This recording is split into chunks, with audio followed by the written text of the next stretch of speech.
I like it.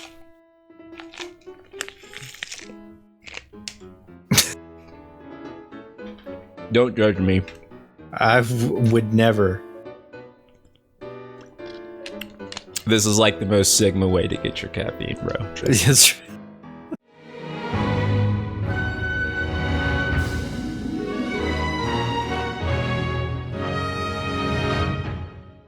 Hello, everyone. I am the Night Sky Prince. I am a Final Fantasy VII Remake story skeptic. Not necessarily a hater, but we'll call me a skeptic. And I am joined today by close friend and excellent community member, SchrodingersBabySeal. Say hello. Hi, guys. I am a well-known Final Fantasy VII Remake believer, if that's the opposite of skeptic. I'm a hardcore believer. I'm all in. I'm standing so hard that the copium is just pouring out of my veins. No, I truthfully, I do have a different take about how Remake is going and how the first part was perceived, but I would say that you and I probably perceive the game like 95% of it the same way. Probably. Maybe 90%. Yeah, actually. Yeah, I'd say so. Yeah. And literally everything else we agree on, so like every other game.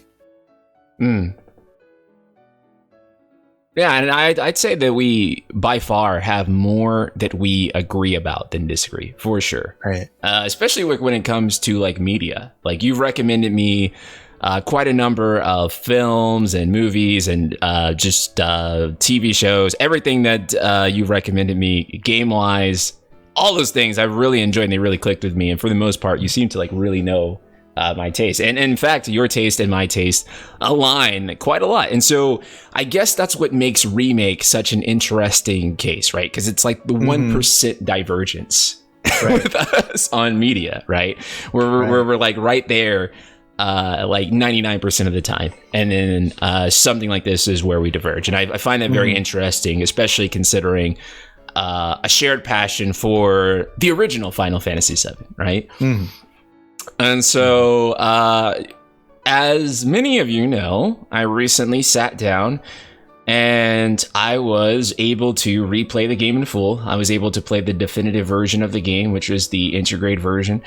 If you haven't played Intergrade and you're still stuck with a PS4 and you can't access it on a PC or a PS5, I really do hate to say it, but yeah, you are missing the definitive version of the game. Once you play it in 60 frames per second with the improved textures and all the various other improvements that they made, it is damn near impossible to go back. It is really, really, really, really the best way to play it. And especially with that combat system too, once you see it in like 60 frames per second, oh my god, just absolutely awesome. So I enjoyed it. I enjoyed playing through Intergrade a lot. We still have yet to do Yuffie, so we still have to do that. However, that being said, I still have some criticisms that I maintained through both playthroughs. And while I did greatly enjoy the game, I'm still looking forward to part 2 and whatever the future holds for this series. Some of it has come with an adjustment in my perspective and expectations of the game.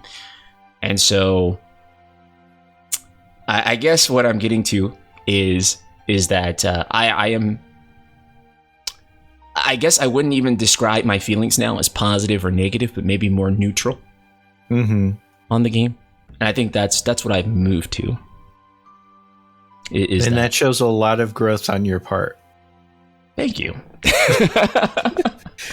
The experience that you had too, it's, there's a lot of context that goes into how you got to perceive the game the first time and how you got to perceive it the second time. But I will admit I wasn't necessarily like surprised at the way that you perceived the game the second playthrough. both positive and negative. Like the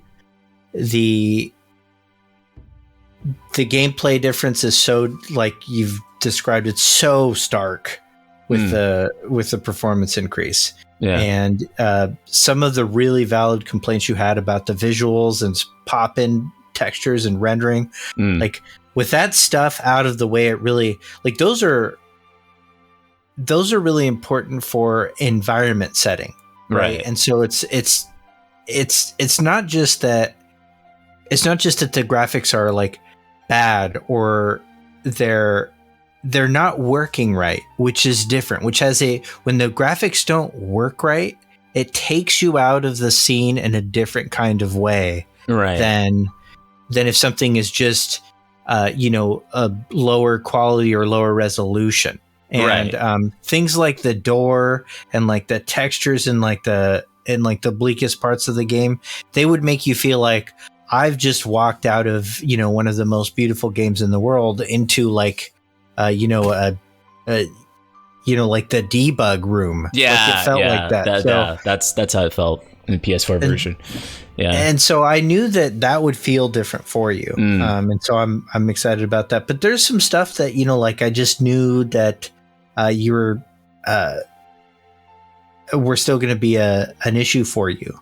Yeah, and I think just to start on the same page, a lot of that stuff I still also don't like. One of the mods that got made shortly, like not too long after you got there in your gameplay, was was Platefall with no music. Yeah, and that mod makes that scene so much better. Like that's one of those scenes where it's like, you really lose the feeling that the OG had, and it's not like the OG scene was that important or effective, but it's like if you have this opportunity to make that scene really powerful in Remake, it feels like a big lost opportunity.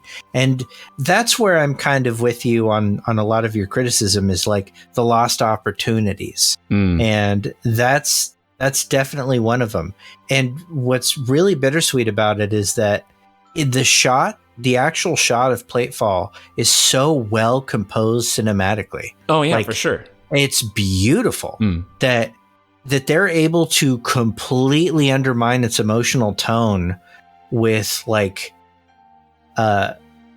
really off-putting music. Yeah. I really wonder what made them select that track for the Platefall, because it's like and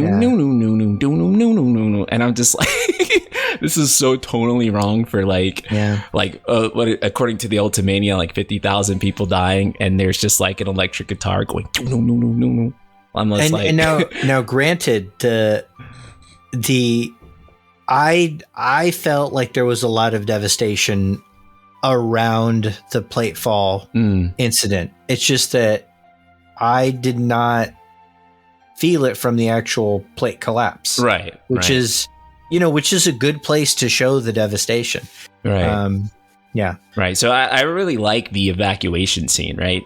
And I actually really like the aftermath too, like looking for Biggs and Wedge. It's the section like in between that seemed to bother me the most. And that does include the actual Platefall cinematic. And on top of which, there's also in the cinematic, there's issues such as there's a scene where Wedge is having a fight with like the Arbiters, and they're trying to prevent Wedge from like escaping, and then which, by the way, the Arbiters really couldn't kill Wedge. It seems like the easiest prey for them. Considering we the party, have to take them down. Don't underestimate Wedge. Reginald will like put you on your ass if you get in his face. That's Wedge for you. Reginald. And I probably should have guessed it earlier. Like Wedge's VA is actually one of the more high profile actors on the list. Matt Jones is like in a bunch of stuff. True. Yeah. He's Badger in Breaking Bad. Yeah, I loved him in Breaking Bad. Yeah. Yeah. Yeah. That makes a lot of sense, actually, in that light. Yeah, and the free cam mod, anybody that was on stream with me, I think Sleep Easy in chat was on stream with me. The free cam mod allows you to somewhat definitively see how alive that guy is. Like, he only falls like 20 feet. Like, they don't show it, but if you actually see like what's below where he's thrown out, it's only like 20 feet down until the next roof. Oh, so yeah, he's fine. And honestly. Yeah. Honestly, who really thought he was dead? I see people say it like all the time, but it's people very, very hooked on hopium, right?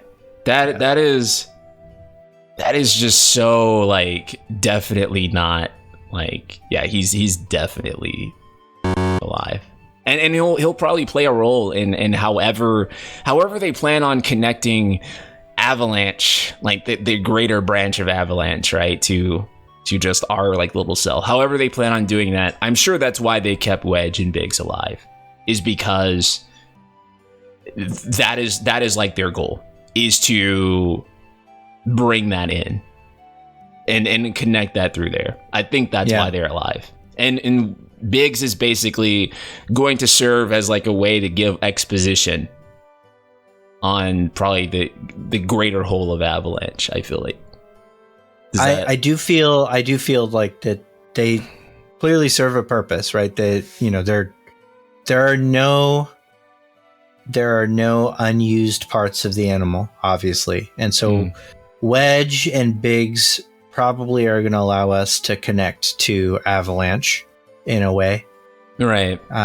You know, in some way. And Avalanche's role is obviously increased. We get more of that in Intermission, so I'm excited for you to experience some of that stuff. We get more in the books too, but it's, you know, I mean, one of the things that you bring up often, which I think is actually a good way to look at this, is it's important to, like, there's a value in looking at this both as part of a greater whole and as an individual work. And I think maybe at the end of this we'll probably agree on how this acted as part of the greater thing. But I think where we disagree is how it was as an individual work. Right. And that's kind of where we come apart. Right. So, and that's definitely where we are most divisive on it. Because as an individual work, I don't think that this Midgar arc surpassed the original for me. Because for the most part, yes, it is maybe 70 or 80% faithful through the way through. And that's almost where I actually have an issue with it. I know that's like, what? It's too faithful? That's your issue? But it's sort of like, for me, taking a 4-hour section and then making it into a 40-hour game without that much added almost felt like you could just play the opening of Midgar in the original and a lot of things would have been more effectively told, like the Blood Trail or the Sector 7 play collabs. And it would be more or less, I mean, it would be more effective, right? Because you can get all of that in 4 hours versus 40, where more or less a lot of it is the same, some stuff told a little bit better, a lot of stuff, in my opinion, told a bit worse, and it just didn't justify what it was, in my view. And I know that that's like the weirdest thing, right? Because people think I'm a purist, but I actually think they should have probably changed more of the Midgar arc. Fair. Fair. And they were in a kind of difficult position. For sure, to both create something that they wanted to create, which is clear. Like, they wanted to create this thing, this new thing. And, but they also needed to connect with people's nostalgia to a degree. And I think how they did that is with the quote unquote 70% that was pretty much the same. they made it so cinematic that it added all this charm to, and character to each of the things that were nostalgic. And like the bar of nostalgia was so high that the things that stayed the same needed to go over so well that we kind of hold, or I for at least held a really, really bright magnifying lens on all of it. Like for instance, Platefall is a good example. Like the music really ruined it for me, but everything else was perfect. But because of nostalgia, like it felt like such a missed opportunity. Things like the "You owe me a pizza" line during Jesse's death, like that almost broke the scene for me. Like I hated it. I hated it because of how much pressure nostalgia put on recreating the scene. However, I think that so much of it was done so wonderfully, like that it just kind of, it filled me with like a rare kind of nostalgia that delivers. Nostalgia rarely delivers on its own. Like as an implementation, it's a very risky maneuver. Like the reason it works on survival horror games, like remakes of survival horror, is because those are generally kind of negative emotions anyways. And anybody that, and I think I've talked to you about this and I've heard you share it on stream, but it's like a psychological phenomenon associated with nostalgia. People generally have inaccurate nostalgia unless they suffer from clinical depression, because our brain naturally weeds out negative experiences as we store experiences. Obviously trauma is different. We're not talking about trauma. We're talking about Final Fantasy VII. And so for it to be able to deliver on any nostalgia is actually a feat on its own. Like I would say that it delivered on some of the nostalgia bits way better than I expected it to. Better than I think a 1-for-1 would have done. Honeybee Inn's obviously like kind of the apex example of that. But where I probably differ from you is that I straight up got goosebumps when we make it to chapter 3 and we make it up to the signpost right below the pillar, and the whisper comes out, and it's like our second real interaction with the whispers. The first one I was just kind of reeling from. The first one was chapter 2. Sephiroth shows up. We're like, was that all in my head? What are these whispers?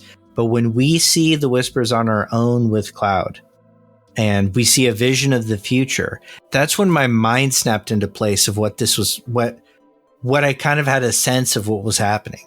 And I got goosebumps when that happened. Like I experienced that. It didn't break the moment for me at all. Instead, what it did is it just tore my mind open for a bunch of new possibilities.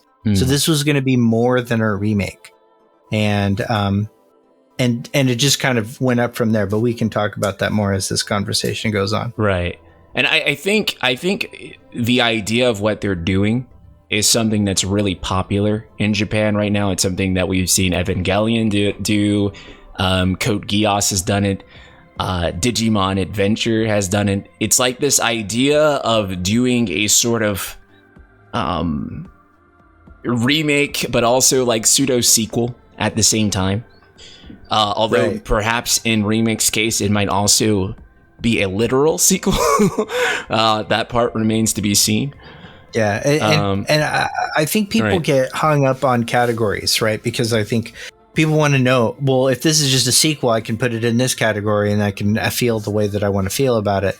But I do think that this is probably, there isn't a fair definition for this yet. Right. Which also makes it exciting because I'm familiar with I could actually go on some tangents about New Eva and even Digimon, which, I can feel where some people might think that's the closest here. Yeah. I was talking about this earlier, and it's, there's this misconception that this is definitely a sequel. Like we can definitively say this is the sequel, and people will point to, well, there's that quote. It says this is the 5th part of the compilation, and so it's a sequel. Well, the second part of this compilation is Before Crisis. What is that a sequel to? And the answer is it's not. It's not a sequel. It's a prequel. Being a part of the compilation in any number order has no actual bearing on whether or not it's a sequel. A sequel is something that happens sequentially, hence the name sequence, sequel, after. Like chronologically, the events of Remake occur after.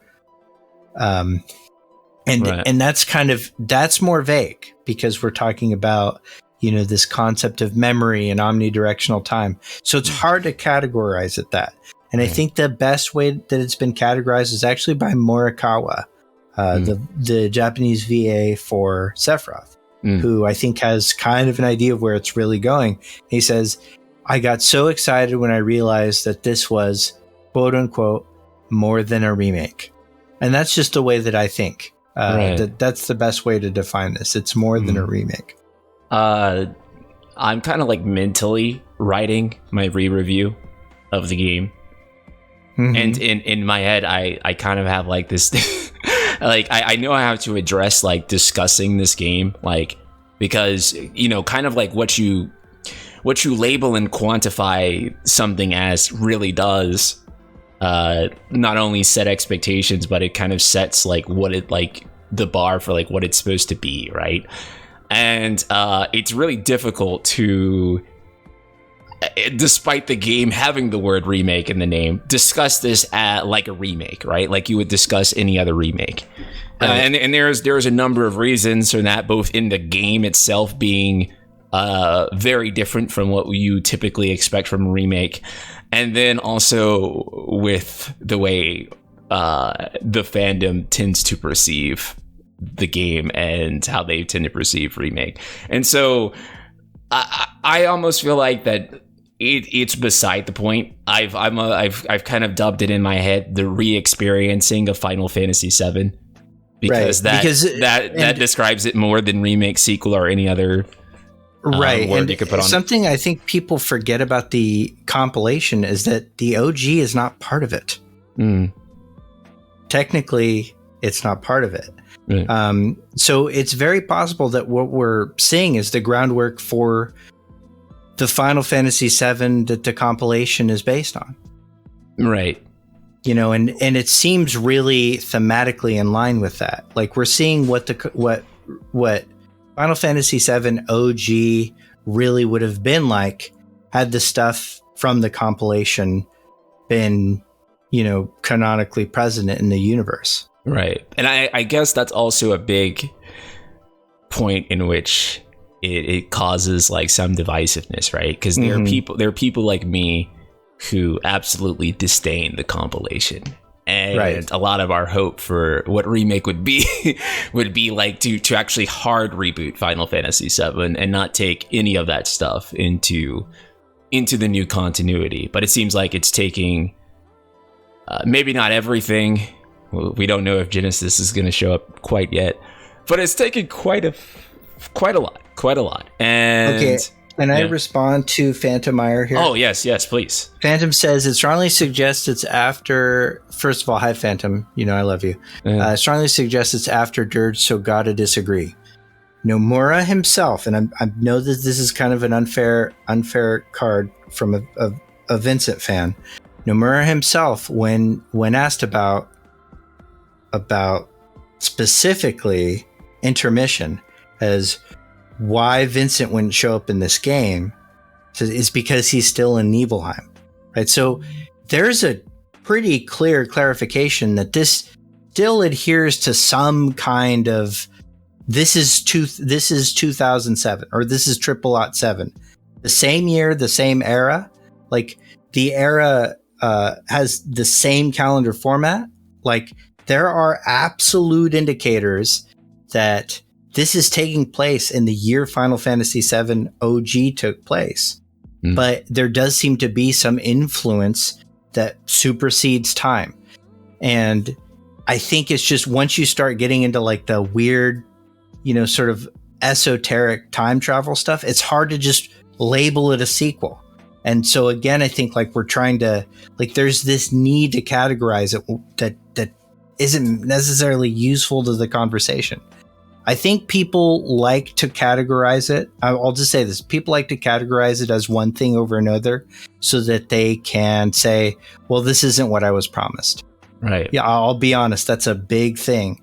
And you don't need that label to acknowledge that this isn't what you wanted or that you were promised. Like that's probably true either way. You know, it happened to be what I wanted, and I realized I'm lucky. And there's an argument there, and I'm not saying I agree or disagree with it, but there's an argument there that could be made probably that maybe Square shouldn't have called it remake if the idea was to be something that much far beyond a remake. Right. I don't know whether I agree or disagree with that or not, but marketing wise, it's definitely worked. So there's no arguing there. And clearly not enough people have been upset about that, at least not quite yet.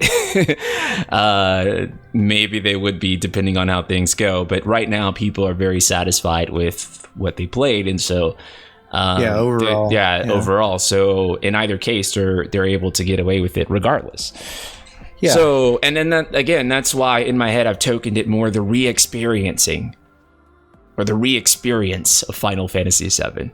Because I think that is what it's almost fundamentally more about than like the idea of it just being like a remake or a sequel or however one would choose to label this, right?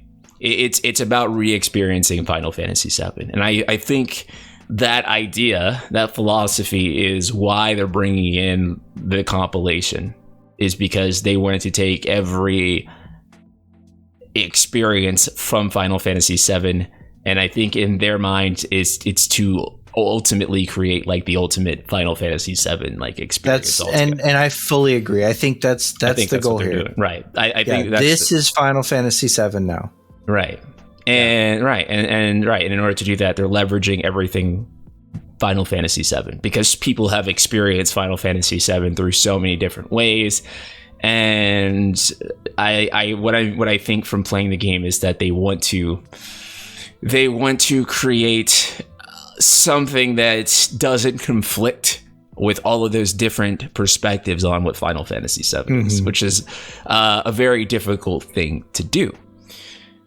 And for me, they got some of those things right and some of those things quite wrong. But the Whispers probably being one of the things that kind of hurt my experience the most. You love the Whispers. Can you tell me why you love the Whispers beyond like the concept of what they bring? Because a lot of people, if I ask them, the music that comes up right off the bat, when the music comes up, I got chills, and I immediately I saw them as Sephiroth clones immediately, and I'm like, holy shit, Sephiroth got his hands on the live stream this time. That was the first thing I thought. And and we later got some harder and harder conversation. And what it was about it is that it felt immediately like we were being like, through the party, the player was being manipulated too by Sephiroth. It felt like the best way to actually reimagine Sephiroth as a villain. Because, and this is probably my hottest take, I don't think Jaws as a villain works anymore. Not for a remake, not for a character-driven remake with a long narrative focus. Right. And we give Sephiroth a lot of value, and within the context of his release, it was really cool. He looked cool, but his development was really it was kind of narrow and kind of it was kind of amoral. It was hard to even see him as evil. It was sort of just, he was nature. And if you're telling a story about the hero's journey, sometimes the antagonist doesn't need to be evil. Sometimes the antagonist doesn't need to be complex. And in DOG, I don't think it was as necessary. Now I think it is. I think it's important to have a well-developed villain. And so I think that right off the bat, what we were seeing is like true characterization for Sephiroth. Right. Not just a mysterious like war hero and victim of Shinra meddling that just one day had an existential crisis due to his alien mother and then just became his alien mother reborn. Because that's really all that it is. It wasn't really malicious. It was just now Sephiroth has the same will and desires and needs as this alien creature that was just survived through aggressive means. It was just instinct. And the same way that there's arguments, like a lot of perceptions. Sorry, I'm fiddling with this thing. But there's a lot of interesting perceptions that I've came across with Sephiroth. And probably the one I like most was that Sephiroth was like a narcissist. And that's what actually like drove him over the edge. Right, because we kind of have like the war hero Sephiroth, which Crisis Core kind of does like a so-so job on introducing, but they really never like really sold me on this guy was a nice guy, he's a very nice, wholesome person, and then he suddenly like really just like went insane just because he found out like the nature of his birth. And I feel like in 7 it gave me a little bit more space to perceive Sephiroth as someone who is already really unhinged, and him sort of having that idea taken away from him that he was like this perfect being by nature, and that it's actually, you know, he's just like a really successful lab rat, more or less, kind of discovering that and maybe like really disrupting his ego. And then him kind of like, as a result of that, being like, I'm going to become God and amass like the ultimate ego. Right. But yeah. Right. And you also really didn't need to make sense of Sephiroth, though, really, in the original. Like, it wasn't like a multi-game series like this is. And so, and you also didn't have that much screen time for him. And so all you really needed to know was that he was kind of a crazy guy who wanted to destroy the planet. And people used to look up to him, but he was unhinged, and he became even more unhinged, and he finally snapped. And that was kind of like all there was that had to be there for him. Right. And generally speaking, there are like two types of villains in a story that I think have come across. Right. Like ones that command like empathy and respect. And the other kind is like a type of villain that you fear. Right. Mm-hmm. And I think when it comes to Sephiroth, I'm not sure what it's supposed to be at this point, right? Because in the OG, it was definitely you're supposed to fear Sephiroth, right? And now I'm not so sure, right? Because he has, I'm with you, and I actually think that I immediately feared Sephiroth here. I felt he was infinitely more terrifying, and if you would have asked me, like say 10 years or even 20 years ago, what I thought, I would probably not think the same way. For me, the calm, confident command that Sephiroth has in this, like the absolute sureness that he has that he is in control of you, comes across way more menacing than his former representation. Like as I've aged, that kind of power commands a lot more fear and respect from me, because it seems like he's really in control the whole game. Even the way he talks to Aerith, he talks through her. Like it's like she's not even there. It doesn't even matter what she's doing to him. Like he's calculating it on like the lowest level of his subconscious. And that's how absolutely unaffected he is. And then she even describes him that way. It's like the pain, it doesn't even affect him. Like nothing affects him. It's just like water off a duck's back. And then the sheer confidence in which he attempts to manipulate Cloud, you can tell that what he's really done is he's just kind of smugly informed you that he's just manipulated you. Like he's manipulated the party into going on this adventure to beat the Whispers that saved your life several times, but were also like clearly in the way of what you're trying to do. So you're trying to figure out, like, are these good guys or bad guys? And the answer is like they're amoral also, but not Sephiroth. Sephiroth has a very clear motive, and we don't know exactly what it is, which is like the kind of open-ended mystery that I think serves the first part of a story really well. Like in terms of a cliffhanger, I remember like the game being off and I just turned the game off after I beat it. I got to the game over screen the first time, and I sat for like an hour in silence, thinking about it, like feeling the way that Sephiroth made me feel. Like he tricked me. That's how it felt. Like it was a really, I thought, unique way to connect the player with the manipulation that happened. And I think some of it too was like the first, I was very over leveled, but needlessly the first time I fought Sephiroth, because I thought that's what you needed in this gameplay. That's really not the way to play this game, by the way. Don't over level if you can. But so the fight was so easy that it was really easy for me to notice a lot of the notice that he absorbed the Whispers. And so when I went on to forums and I was like, hey, yeah, that was crazy, Sephiroth fooled us with the Whispers. I was like, what are you talking about? The Whispers were fighting Sephiroth. And like, no, he absorbs them. Like, look, and so and then look, they look like the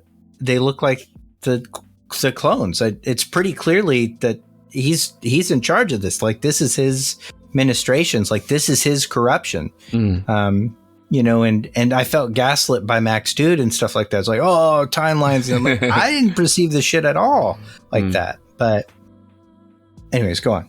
Sorry. Oh, no. I was just listening to you. Well, I can go on. No, I do have stuff to say. I definitely felt the opposite with Sephiroth. I did not fear him whatsoever in Remake. In fact, I felt annoyed by his presence most of the time. I was just like, okay. Now, let me actually dial back. There were actually some genuinely good horror scenes in our horror-esque scenes that happened like at first, right?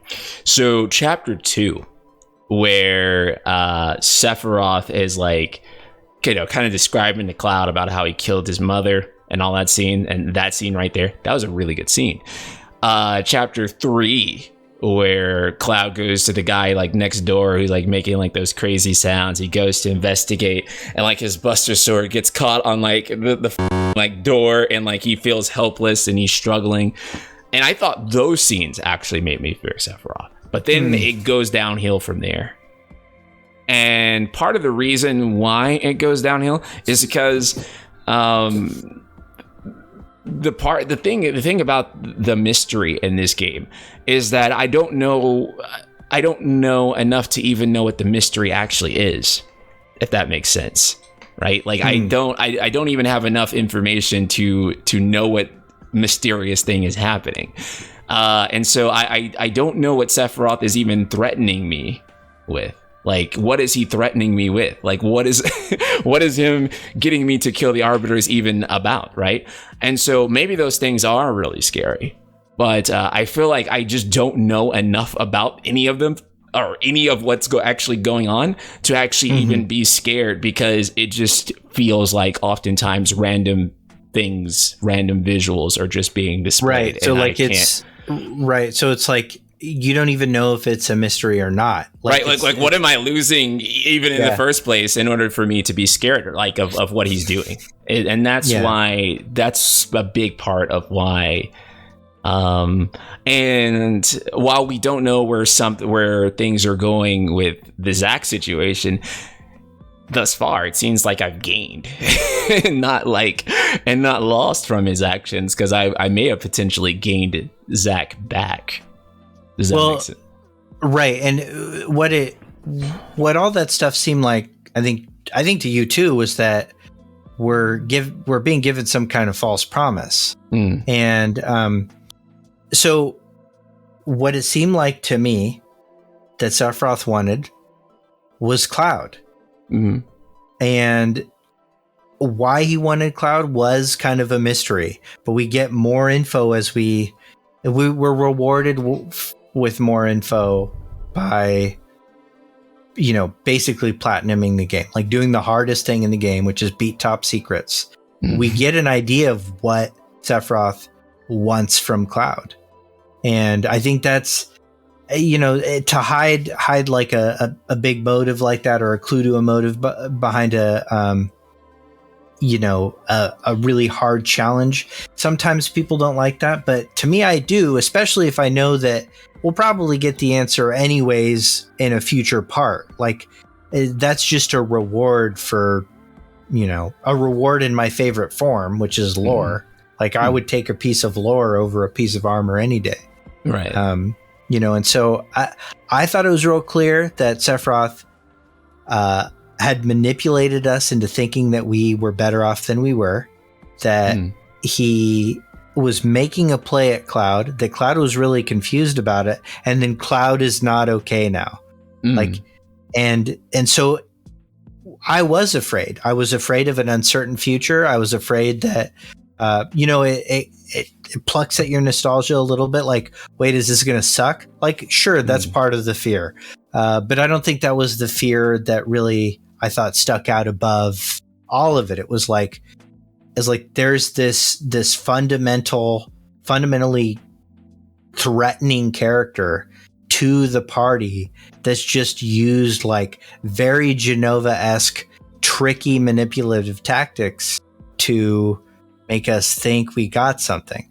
And that's terrifying to me as an adult who pays taxes. Like, crazy. Right. Scary. I don't know. So, and I may have asked you this before off stream, but I'd love to ask you it on here too, because I think maybe some others probably had this question as well.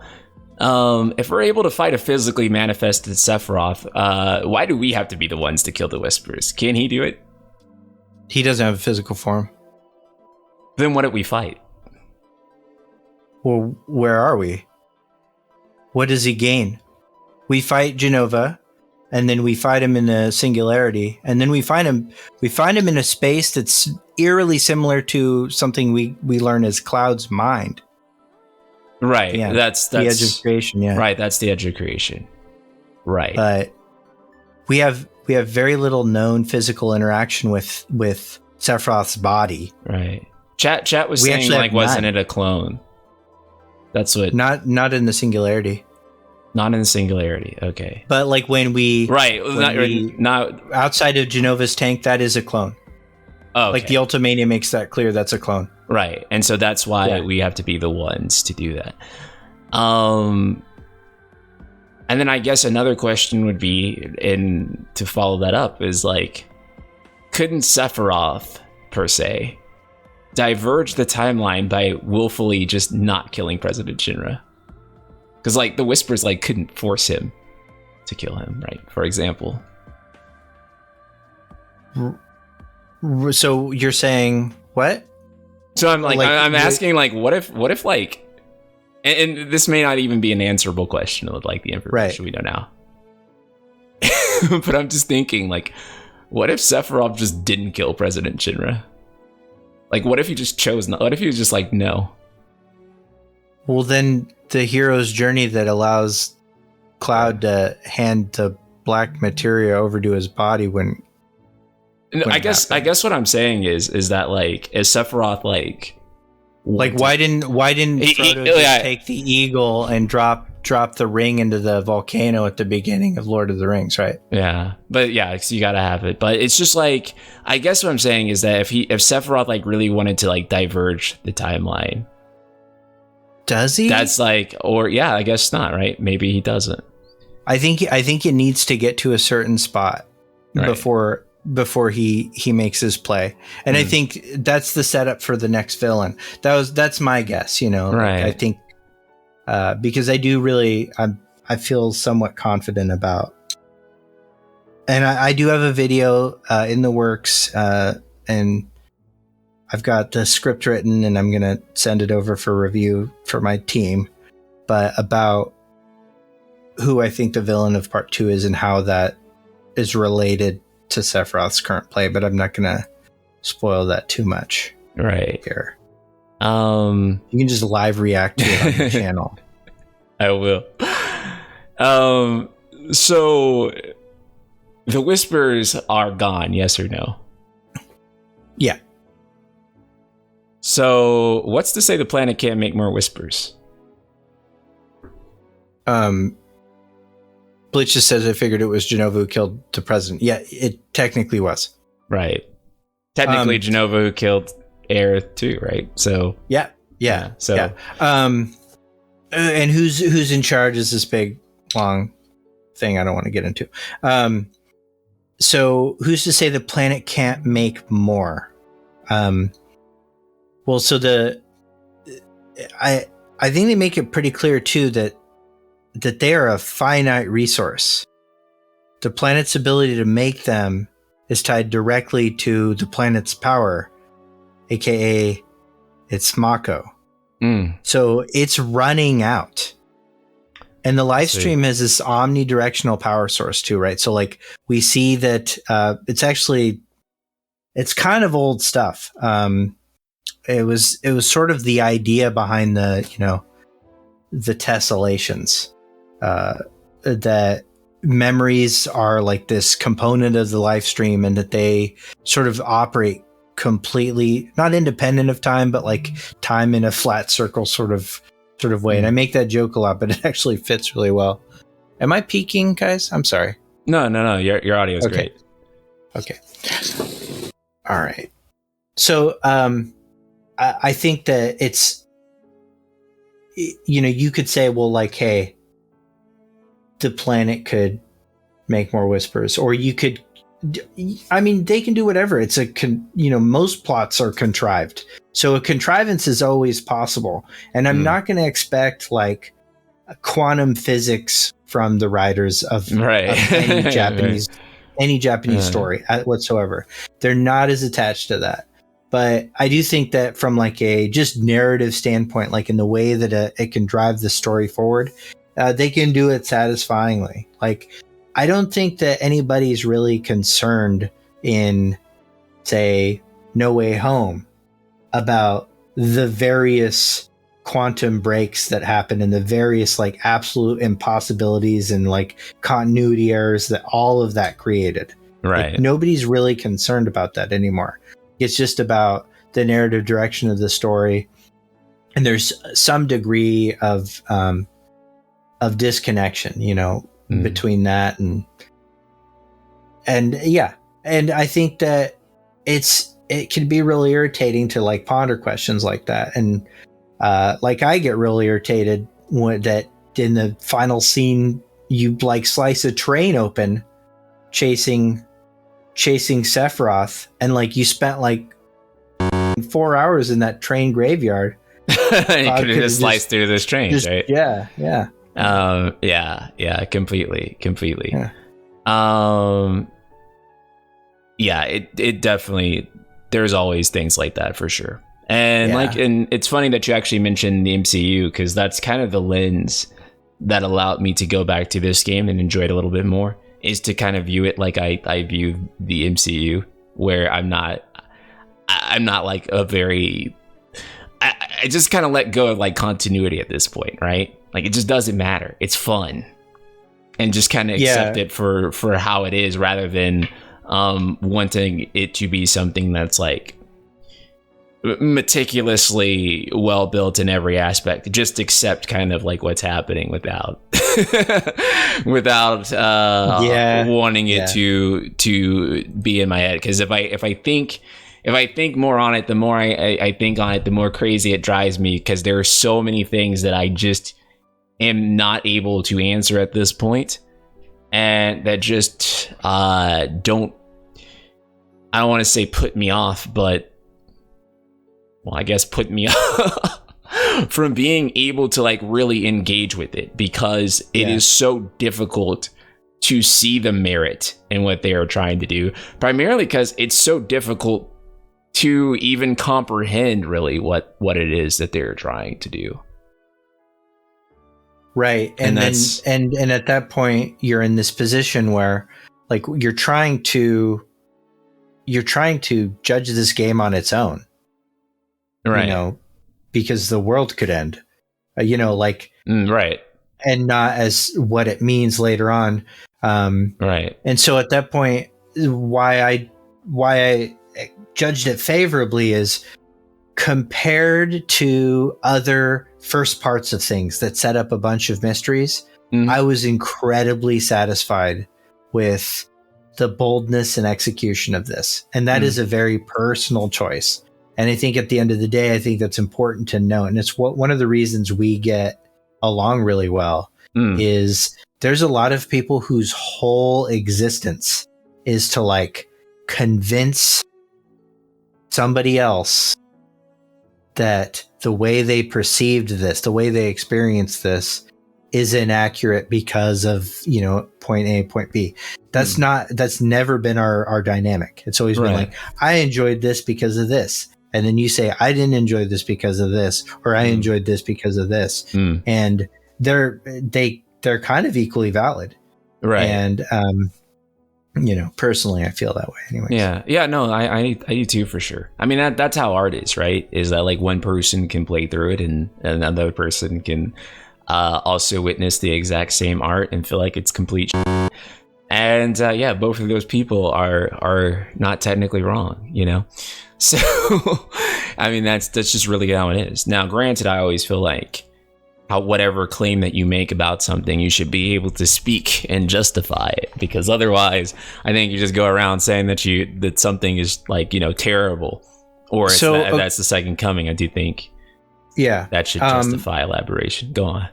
I've got to answer this question. So, the Whispers aren't dead. The three Whispers, Fallen Angel 83, the Whispers at the end become the three antagonists from Advent Children. Okay, a couple of things. So,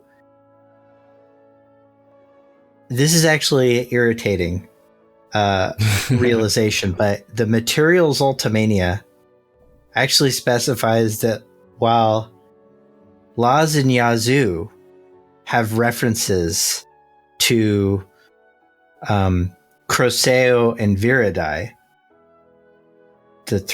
two of the three arbiters, Rubrum actually takes some attacks from Zack. Which, like, what does that mean? And so I think what it's more meant to say is that it's kind of referential, not that they become those, right? Because we know precisely how the remnants are formed. Okay, so the remnants are formed after Meteor Fall. They are elements of Sephiroth's personality that he created out of his own will within the live stream. So those are created like after, late January of Triple Odd 8. And we know that specifically because their creation is detailed in Livestream Black and White. So those aren't like the free roaming pre-spirits. It's just that what we're saying is that the singularity is sort of a space that, since it's like sort of operates within the, mimetic flow of the live stream, time doesn't have the same weight. Like they use terminology like memories of the future, things like that. So I hope that answers that a little bit. Hylian, good to see you in here. I always like your stuff. Yeah, let's actually start taking people's questions. So if you guys actually want to start posting your questions in chat, highlight them so I can see them. This is my favorite part of doing these streams. So yes, please go ahead and ask your questions to me. Dude, there's so many questions in here. Or either of us, please. Yeah. If Sephiroth took over the live stream to generate whispers, according to Baby Seal, why is he not using the planet's energy to fulfill the goals he had, the ultimate source of power? Sephiroth only got a hold of to become a god at the end of OG.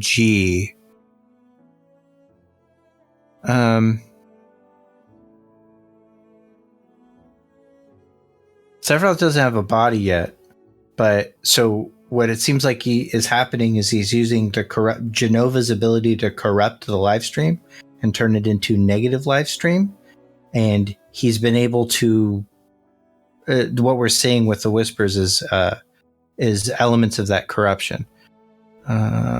It's kind of the way I would say that. Sleep Easy's still here. He can answer too. Oh, Official Crane, hello. Well, this new hot take on Sephiroth might compound a lot on his story and motivations, but what is he in relationship to Cloud then? I agree an antagonist doesn't have to be complex, but it's about it's a relationship with the antagonist. Like, what is the narrative being communicated here?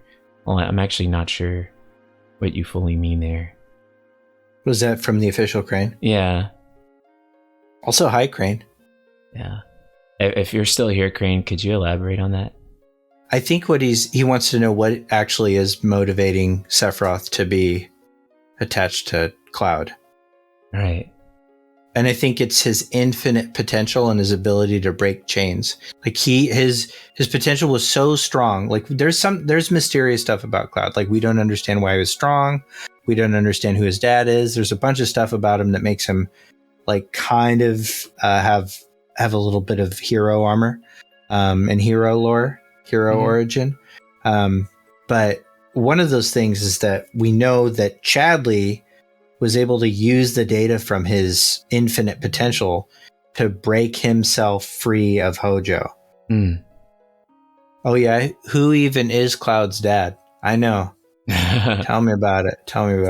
Sure, Sonic, don't do it. Don't do it. Someone had asked, like, what do we think is going to happen in the end? I just lost it. Oh yeah, here we go. Easy Tone says, what do you both think is going to happen at the very end? Are there multiple timelines or just one? What's going to happen at the very end? I have no idea. I don't. I think Clark here may have some ideas, like some loose ideas too, but I don't know if. I don't even know if he has like a very firm idea yet of either what's going to happen at the very end, because it's just so far away right now. It's so far away. Who could really say? Far away. It's 20 years away. Yeah. That's right. Are there multiple timelines or just one? I am very much a firm believer that there is only one timeline and history has been rewritten. And I think every clue points to that. Yep. I think. Me too. Yeah. Because driving a multiverse story in this universe is impossible. I literally can't think of a way they could drive a multiverse story with this. Yeah, there's just no way. Like, especially now with the Arbiter's gone, right? Like, allegedly. Like what would be like the mechanism, right? And so like, thinking in like as a writer, how would you drive that story? Like, it being a multiverse. I feel like without Deus Exing Sephiroth and being like, Cloud, there's another universe out there.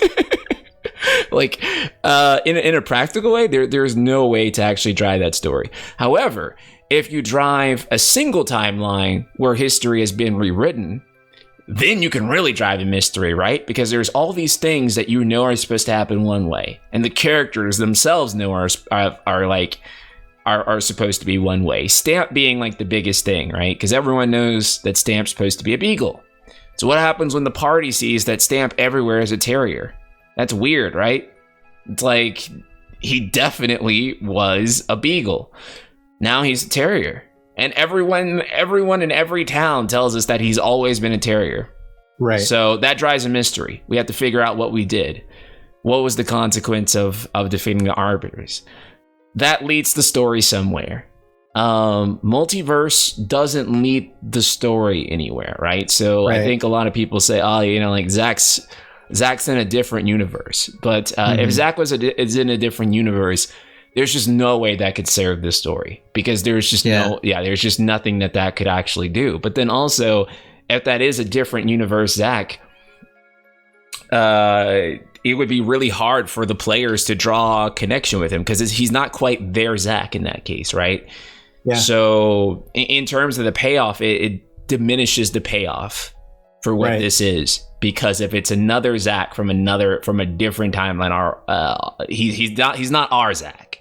So the actual fan service aspect of having him back in any capacity is completely blown. if it's another universe Zach, right? So it being our Zach, I think, is really important. And all those things are resolved by a singular timeline with history being rewritten. Mm-hmm. And you also eliminate a lot of convolution. There are ways to drive the story forward. There are so many benefits to it being history rewritten in a single timeline versus like doing an actual multiverse. Which, by the way, like an actual multiverse, like if you really think about it, like it would actually create like infinite universes, right? Or like different universes for every time the Arbiters interfered with something. So there would be like another universe, like pocket universe, where Jessie like didn't twist her ankle that one time. Mm-hmm. If the Arbiters are working in like a consistent fashion, right? But if it's history being rewritten, then that's not like a significant thing to be rewritten, right? That wouldn't create like another universe. But if we're talking about like every instance where the Arbiters like, you know, interfered or intervened with something, then that would literally mean that every time the Arbiters appear, there'd be like a branching universe for that. Yeah. Which would be impossible to manage. I agree. I agree. I think and I don't just think that, and this is, I think people are going to need to maybe let go of some stuff for this, but I just don't think you can actually tell a good story. It's not just that it's harder to tell a story. I just don't think it's as good. Yeah. If you have this, you know, Laguna type switching between timelines thing. Right. Because I mean, that didn't work. Not really. Like it didn't feel like there was a good conclusion to the Laguna arc. And when they merged, it wasn't very conclusive. There's a bunch of stuff that I could say about that, but I don't actually see that working at all here. But in terms of like why I think that what we're looking at is one timeline that's been changed, is that I think that the whole point of the singularity was to make the characters that you got to play as, minus Yuffie, which doesn't matter, go on this journey, experience what they experience, and then get thrown into a world and still retain the memories of what they experienced. Like, I think that's really important, driving things forward. So to Cloud, for instance, he still has the experience of losing Zach. You know, he still has that experience of, you know, being a vegetable, and regardless of what happened in the Terrier verse, like, he still, you know, very much has that growth for him, you know, like that development. I saw a question like, why didn't Zach see Aerith in the church? It's because Aerith is with the party, because it's at least the way that it's framed to me. Like, Zach's suit is all cleaned up. He's probably been gone for a couple months. Maybe he gets taken away by somebody, but like, he's showing up at the church when those kids are there for Platefall. Like, that is the obvious thing. Like, you can call it a red herring or make, you know, weird little theory contrivances about stuff, or like look at the wooden cross, whatever you can. But it seems like what they are trying to obviously convey is that Zach is alive. And while the party is on their way to Calm, Zach is knocking on the door at the church. Yeah. Like, that is the obvious thing. And when they pull quote unquote tricks or red herrings, they're actually pretty overt about it. And I think a lot of people are overthinking things. I agree. And I think that includes the whispers. Like I think people got so wrapped up into what's going on and stuff like that, they didn't notice some like mega obvious connections. Like at one point in chapter 4, a whisper using Sephiroth's voice talks to Cloud. And you're like, oh, okay. And they look like the goddamn robed clones. I mean, like, it's really kind of over the top, the connections. But people, I think, are kind of maybe stretching this apart in the way that you would a Western story, but they're Right. really overt. Terrier Stamp is the most slowed down, over the top shot that they take. Like, they really slow it down. They make sure that you see the word original on the bag, so that when you compare the two bags, they both say original. So you can't like, It's a different flavor. Yeah, that was such a and that argument was really. It was kind of silly from the beginning, but it's based in this real strong idea that this is going to go a real specific way. And I think people need to let go of that, and they might enjoy the game. Right. More. And I think that's where we agree, that if anyone has like a very specific thing that they are wanting to happen, that's the people who are going to be disappointed. Right. Yeah. Like, I think that if you have like a specific expectation of what you think is supposed to happen, you're going to be very disappointed with like what this game is. With a lot of things in life in general, but but especially with this game, like if you are wanting like a very specific thing. So what about the Buster Sword then? Pichitima asks. So the way I've thought of the Buster Sword, with it being a single universe, is that more or less that because they are in a singularity, they are unaffected by history being rewritten. And so that means that also their histories are rewritten. And I think Aerith even alludes to this by saying we may not be the same people anymore. And that Yeah. I mean, I'm I have some ideas on I think they made a real clear point to kill the party a lot, and then have the Whisper save them. And the Terrierverse is a Whisperless timeline.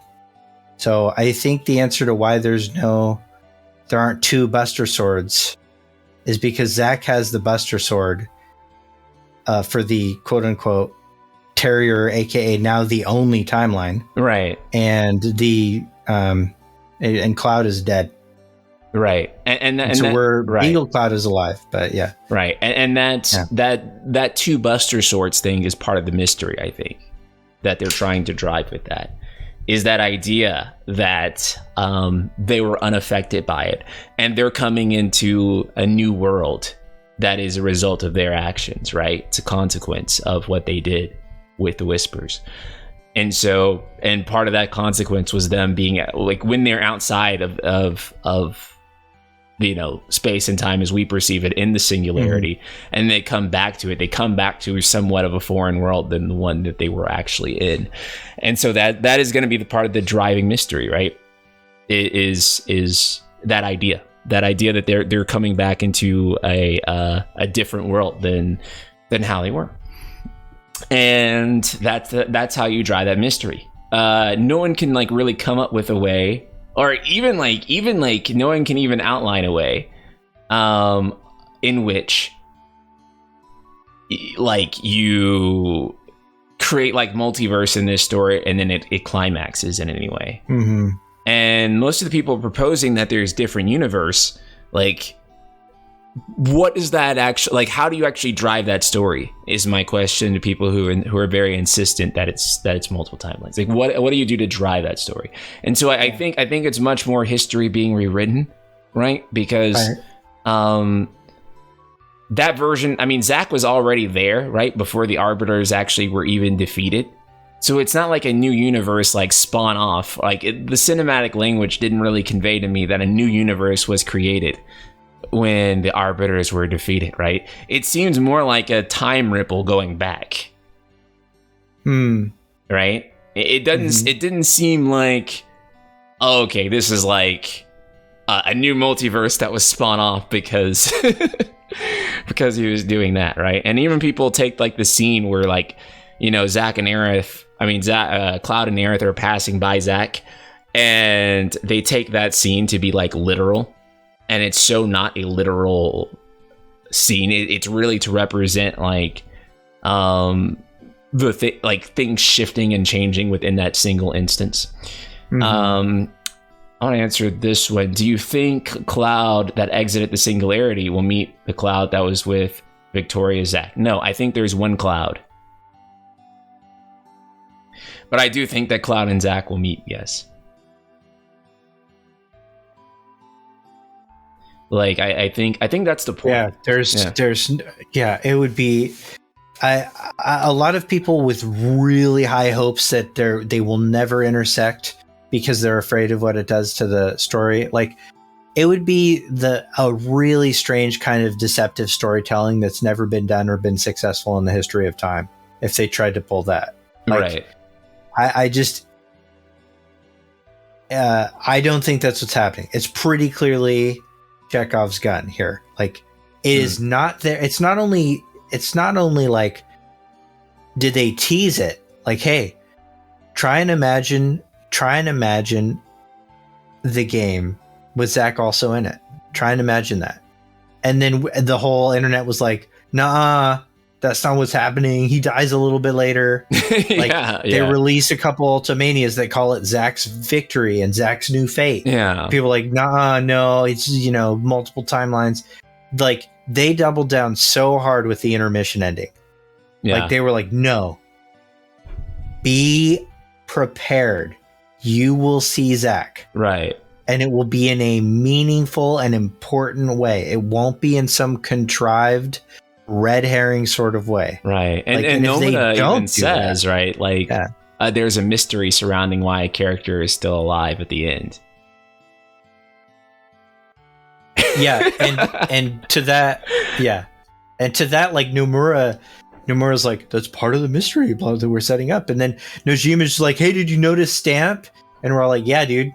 You slowed down the camera and showed fucking Stamp off. God. Yeah. So, I mean, yeah. And that's like the biggest thing is that, like, the arguments that he's like alive in a different timeline, there really hasn't been a single good piece of evidence in the game or the Ultimania to suggest that it's a different timeline or that he's like dead. Dead being like the weirdest, like in one. The live stream, like he's in the live stream, right? Which, if you actually think about that, that's so weird because, like, what is he like hallucinating in the live stream, thinking that he's like still alive and he's like seeing all this stuff? Yeah, there's not really much of a basis for it. I think that type of stuff is for people who really, really, really do not want to see that element of the story change. Because it seemingly doesn't have a resolution to it in most people's heads that's effective or satisfying, right? Right. And so, what I hope people can do is let go of that. Right. Because it's honestly a better story. It's a better like, just, you have to let go of the disappointment of it not being the same story. Because the alternative is that you've got an absolute MacGuffin of Zack that does nothing but serve some like background, like he defeats Sephiroth in the live stream or like defeats Genesis in the live stream, and it makes things in the background work out the way they're supposed to. That's lame. Right. That is like, I see some people saying, let's see, one person saying that's not it, and I see another person saying I disagree. If you guys could elaborate actually on what it is that you're disagreeing with, I would love to actually be able to rebuttal or reply with that, which with whoever. I guess you're disagreeing with both of us because I think we're basically on the same page on this aspect. But yeah, I don't think them staying separate would actually be a good idea. I know that goes against what people think. That I want, but it's not actually what I want, because if Cloud and Zack don't reunite and there is no climax to that thread, that means they wasted my fucking time with that whole plot line. It was all a waste, and that pisses me off more than it going a direction that I'm not a fan of. Right. I'd rather it go a way that I am not happy with or that I disagree with, than like the idea that a lot of people are proposing where it's going to go absolutely nowhere and they're just putting it in there as filler fan service. Right. And frankly, I can still see a meetup with Zack being good. Like, I don't see that as that being a deal breaker for the story, especially if the villain of part 2 ends up being who I think it is. Like, I think he'll be necessary, and I think it'll be satisfying. It'll create a dramatic arc that's really important, and I think that's what they're setting up. I'm getting a ton, I'm seeing a ton of like the 2 Buster Swords thing. Okay, so to be clear, Zack got his Buster Sword from Angeal. Okay, and Cloud got his Buster Sword from Zack. But Cloud in the Terrierverse is the Beagleverse Cloud. So are we talking about 2 timelines? Kind of, but we're talking about the destruction of one timeline and the birth of a new one. And since they're in the singularity, they're outside of it. They have essentially the memories of a destroyed timeline in them, which is much darker as I say it out loud. So if you guys have ever watched Steins Gate, they have what's called a reading Steiner, which means that when the timeline changes, they can remember the previous timeline, right? And here it's a little bit even more obvious than, it's not even like a special ability like in Steins Gate here. It physically makes sense that they would actually remember things from the previous time because they were outside of time when it changed. I know that can sound like a little hard to like wrap your head around, but I assure you that it's a lot easier and more practical in actuality than like what a lot of people are proposing, which is that there are 2 dimensions or more. Right.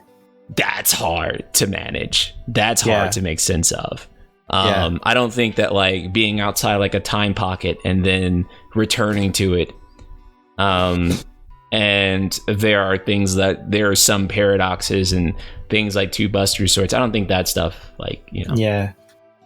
Do you think Genesis will appear to fulfill whatever his Minerva appointed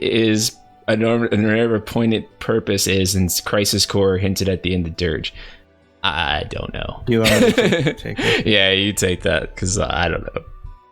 I think that we'll see Genesis in like a meta sense, the same way that we saw maybe Vice and Nero. And I don't think we're seeing Vice and Nero again, to answer Legion's question, other than like maybe in VR.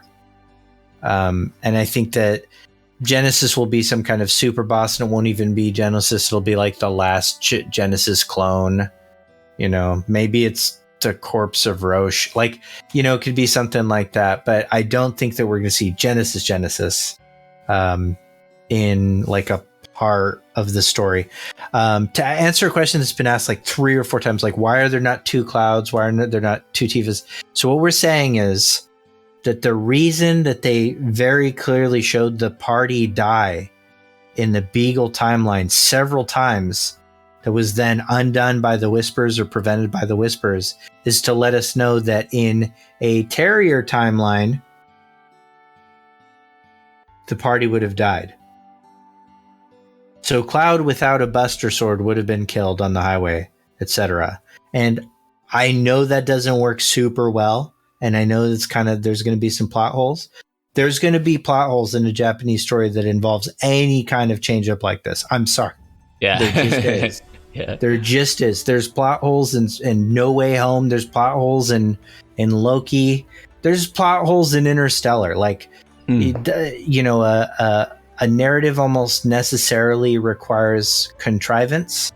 And I don't think that our hope that a multiverse story or a live stream story could avoid those plot holes will outweigh the need to tell a narrative.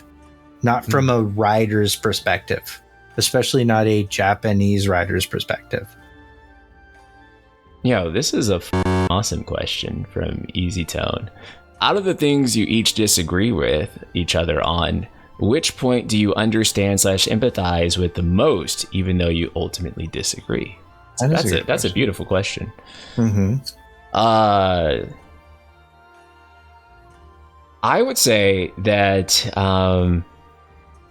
what I think I empathize or understand most is like these sort of like how you really enjoy the grandiose idea of like what they're trying to do, right? Like with whispers and to create something that actually like tries to push the medium forward, because you know that's something I think about a lot about too. And furthermore, like that's something that I empathize with the creators with too, like on the idea of trying to like push the medium forward and do something that they feel is revolutionary, right? I just ultimately disagree with the approach that they've taken, if that makes sense. That's my answer to that one. If you had an answer. I would say that regarding the history of CBU1, I have the most sympathy for you and understand the most why you have trepidation regarding the team. Because it's hard to look at a CBU1 title and say, hey, that was a hit. 13 was rough. I actually really liked 13-2. I think 13-2 was unironically really good. It kind of was. Yeah. But it's just it's mired in the legacy of 13, which makes it sort of bad by default. If 13-2 was like 13, I know that game would have been perceived so differently. I really think so. Yeah. I really think so. And you could replace characters as you want for that. It's just a way that 13-2 was actually presented was really good. So I get that, and I understand where you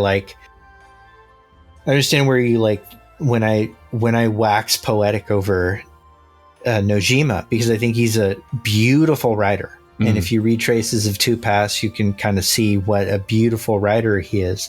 Like, it's hard for us to forget 10.2.5. Like, and so I empathize with you on that a lot.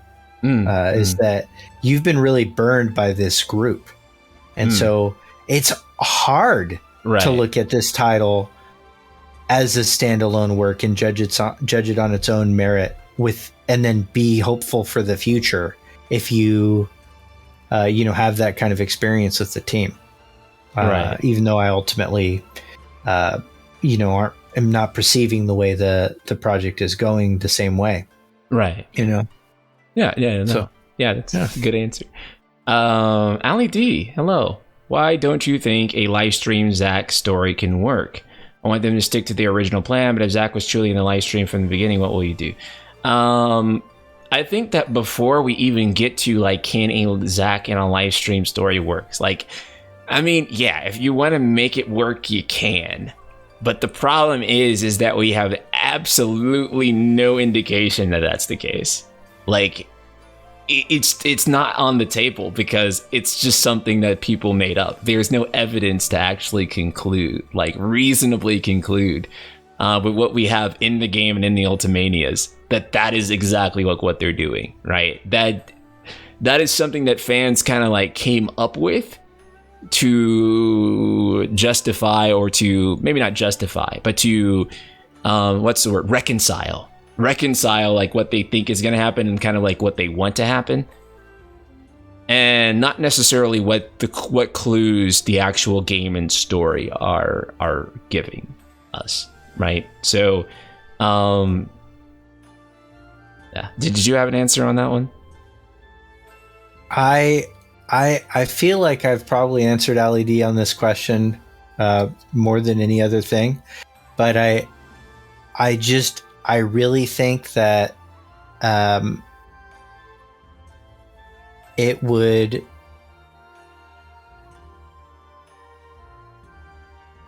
be a kind of strange deception that I'm really not comfortable with a developer pulling on us, which is that we are making this really clear statement that we're doing this thing, and then we've actually been dishonest about it the whole time, and it's going to have zero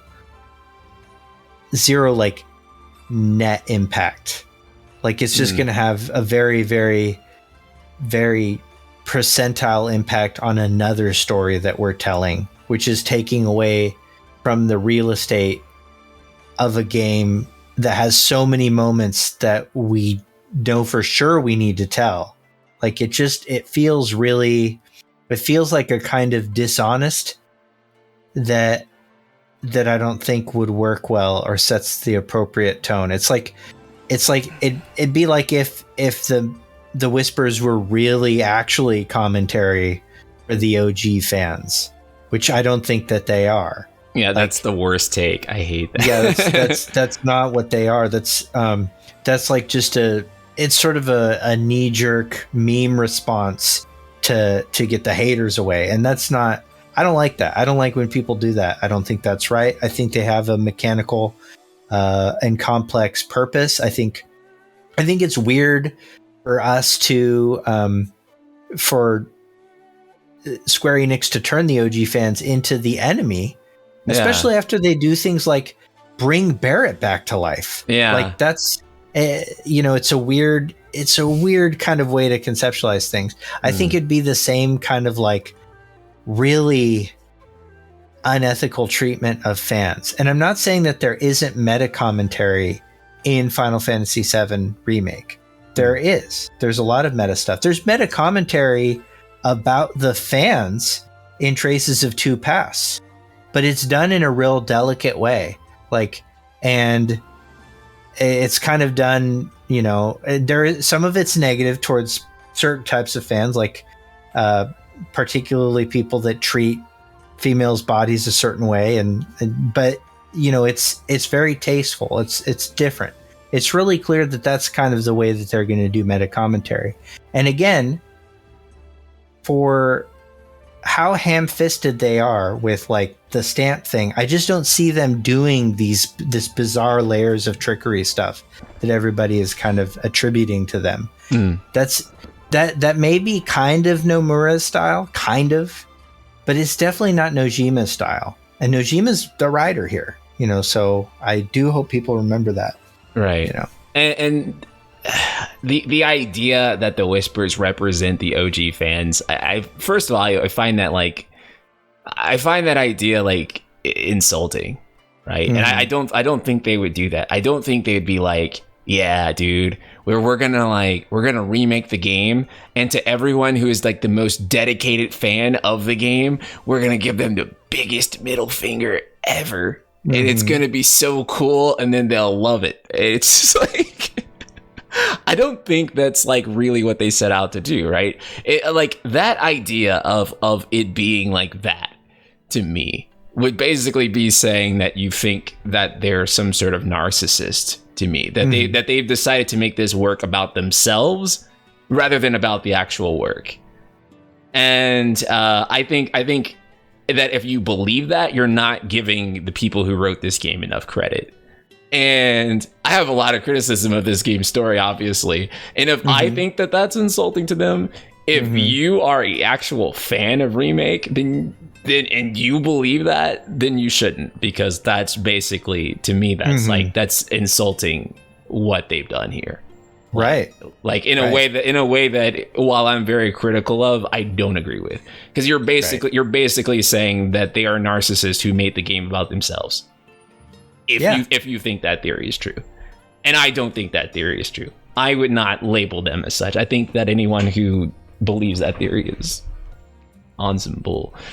I don't like that theory at all. Where in the story do you think that we'll have the next huge deviation, a la the next part? A la the end of part 1, sorry. I mean, why don't you go first on that one? I think part 2 will be different. Like, I think that the places we visit will be the same, but there will be like a different context. And I think they'll make reference to things that happened, and some of those things will still happen, but the actual plot flow of part 2 is going to be different. I don't think it's going to be like, it's not going to be as like, oh, this is mostly faithful, plus or minus, like part 1 is. I think part 2 is going to deviate fucking hard, and I think it is going to do it relatively sooner out of the gate, right? Because I think that it's for the better that it does, by the way. Because I think that they have to come up with the consequences for what happened at the end of part 1, because that's pretty major, like what happened at the end of part 1, or it has to be major, because if it's not major, again, it's a waste of time. So it has to be major, the consequences of what we did there. So if those consequences are major, we have changed fate, things are diverging, then I think that things need to be different very, very, very soon. So I don't think that it's going to be like, a lot of people are saying part 2 will be like part 1. It is going to start out mostly similar, and then at the end, it'll kind of like diverge. And I don't like that, because it almost has and I'm not using this in a derogatory way or a bad way, but it would almost be like a Kingdom Hearts-esque way to move the plot forward. Like where Kingdom Hearts Kingdom Hearts' plots, like major plot points are like very much at like the first few hours of the game and the last few hours of the game, and maybe like a little middle section.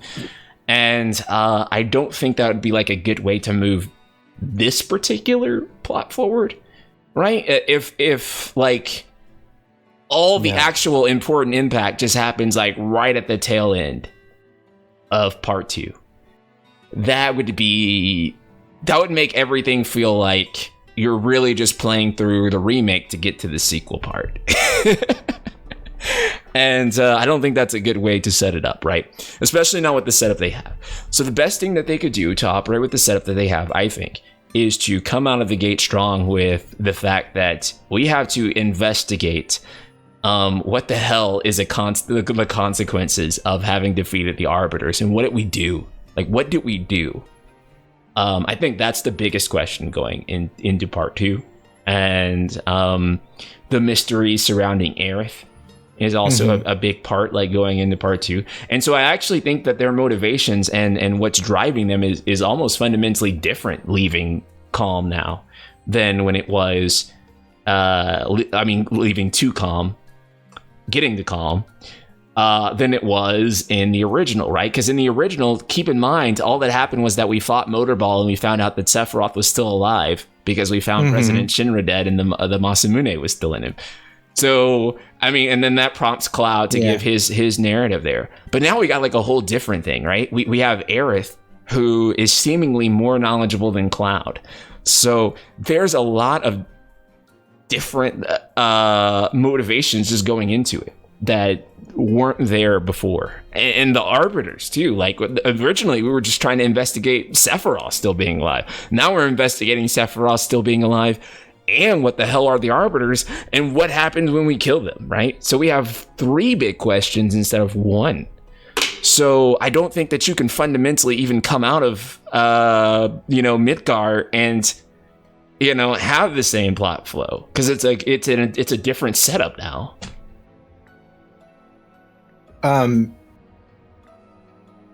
Yes, I think how we'll immediately know things are different is because fucking Zack is alive. Yeah.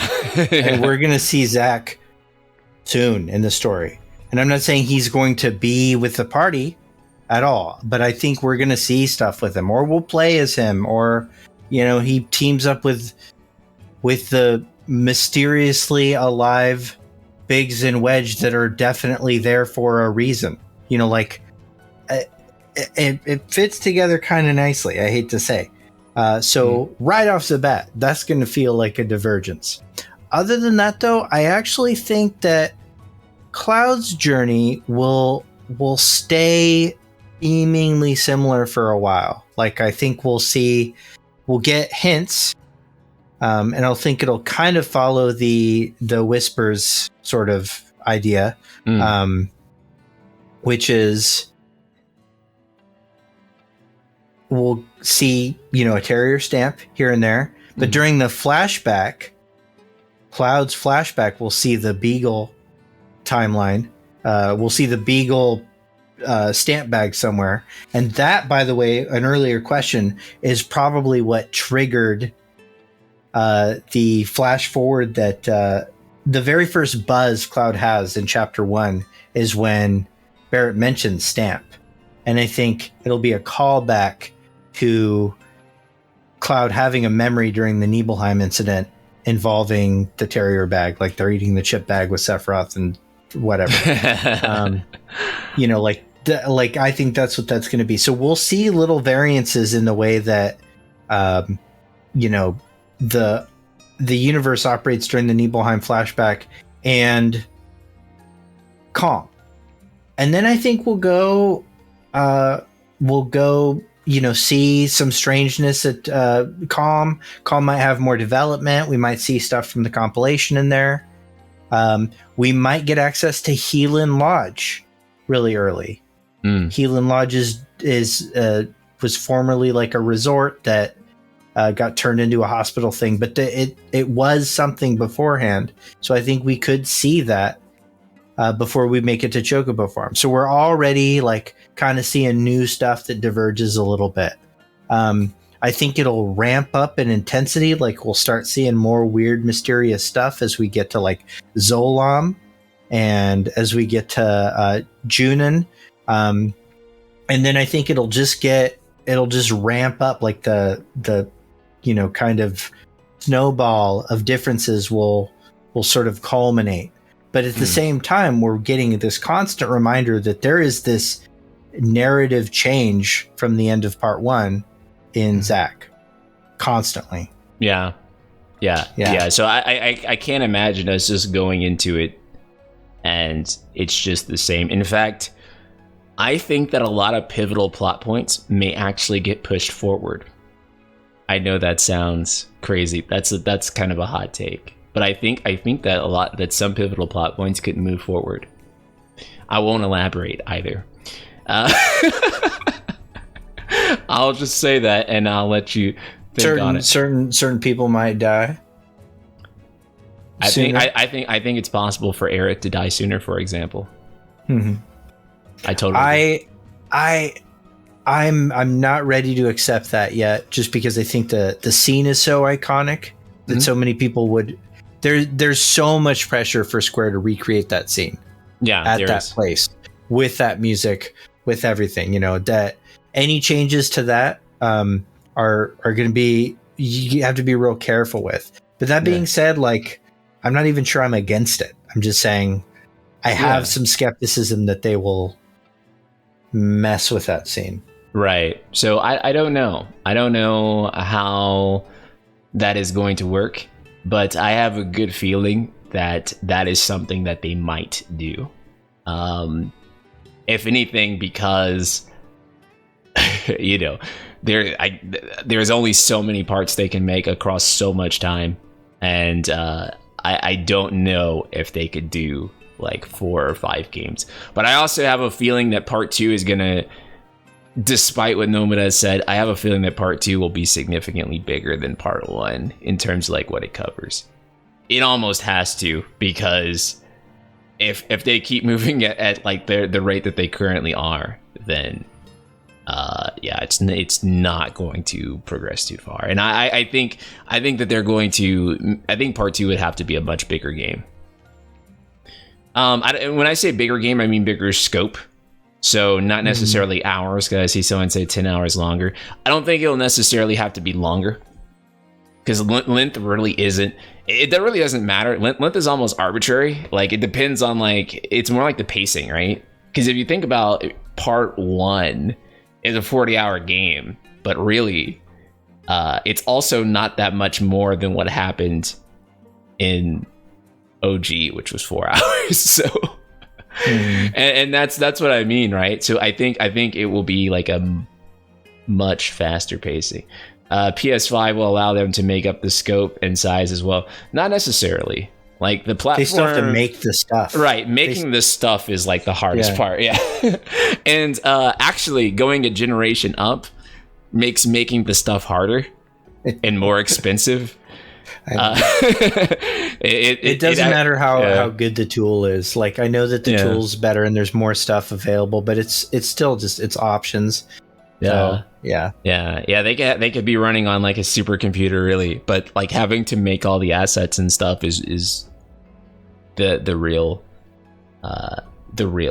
issue there. So let's take some more questions. Will it still be there was a question from Hylian that I think we lost. It was actually just him saying that he wanted a question to be asked, and it was, I don't see it anymore, but it was would I have enjoyed Remake as much without the Ultimania? And so to be clear about like the Ultimania stuff and the knowledge and all that stuff, if I had not started creating content and didn't care about the lore, my experience with Remake will never be replaced. I loved it. I immediately felt the way that I felt about it after playing it. My familiarity with the lore and stuff like that was just ways that I further found to enjoy content, and it also helped me create content, which I really wanted to do for the game. I do not think that the Ultimania is necessary to enjoy a Remake. If you're wired to like Remake, you're gonna like Remake, right? Most people who like it before they ever touch the Ultimania. Fletcher Moose asked, would you rather see future parts devote more time to depth of gameplay or focus more on telling a coherent, high quality story? I don't think those things are mutually exclusive. That is my answer. They're really done by different people. They're done by different people, and it's not like, we're not gonna feed the battle guys today because we want to feed the story guys. So I don't think that they have to I don't think they have to devote more time, because both of those teams are working full time on doing what they're doing. So I don't think that there's like a focus that needs to be had per se. Maybe on the director, on which team he's paying more attention to, but right. And there's definitely a parallel between game design and storytelling. A lot of storytelling is visual and cinematic, and so there's a relationship between the director and how a story is told, and the technology used for that does affect how the game can be played. So it's not like they're so separate that they don't affect each other at all, but realistically the writer is generally not developing the battles. Tima asks, will it still be linear or open world? Somewhere in between. Yeah, and that's probably where it should be, because I don't think that Square can really make a good open world. I haven't been convinced that they can yet. And, I'm going to be honest. I don't actually think that's true. I think Final Fantasy 14, it's pretty open world. Flip that on me, won't you? And I think the open world aspect of Final Fantasy 15 wasn't the part that sucked about it. Right. That's also true. Yeah. I do feel like the world could have been better utilized, though. Oh, yeah. All the stuff. Everything. But what couldn't have? Right. True. Yeah. The engine could have been I can still play. I'm still blown away at how pretty that game is. 5 years, 6 years later, that game is so beautiful. And you're just like, playing it on PC, man. Gorgeous. I know, man. Gorgeous. Yeah, so I definitely agree there. Let's get some more questions. Let's see. I'm scrolling, trying to find some good ones.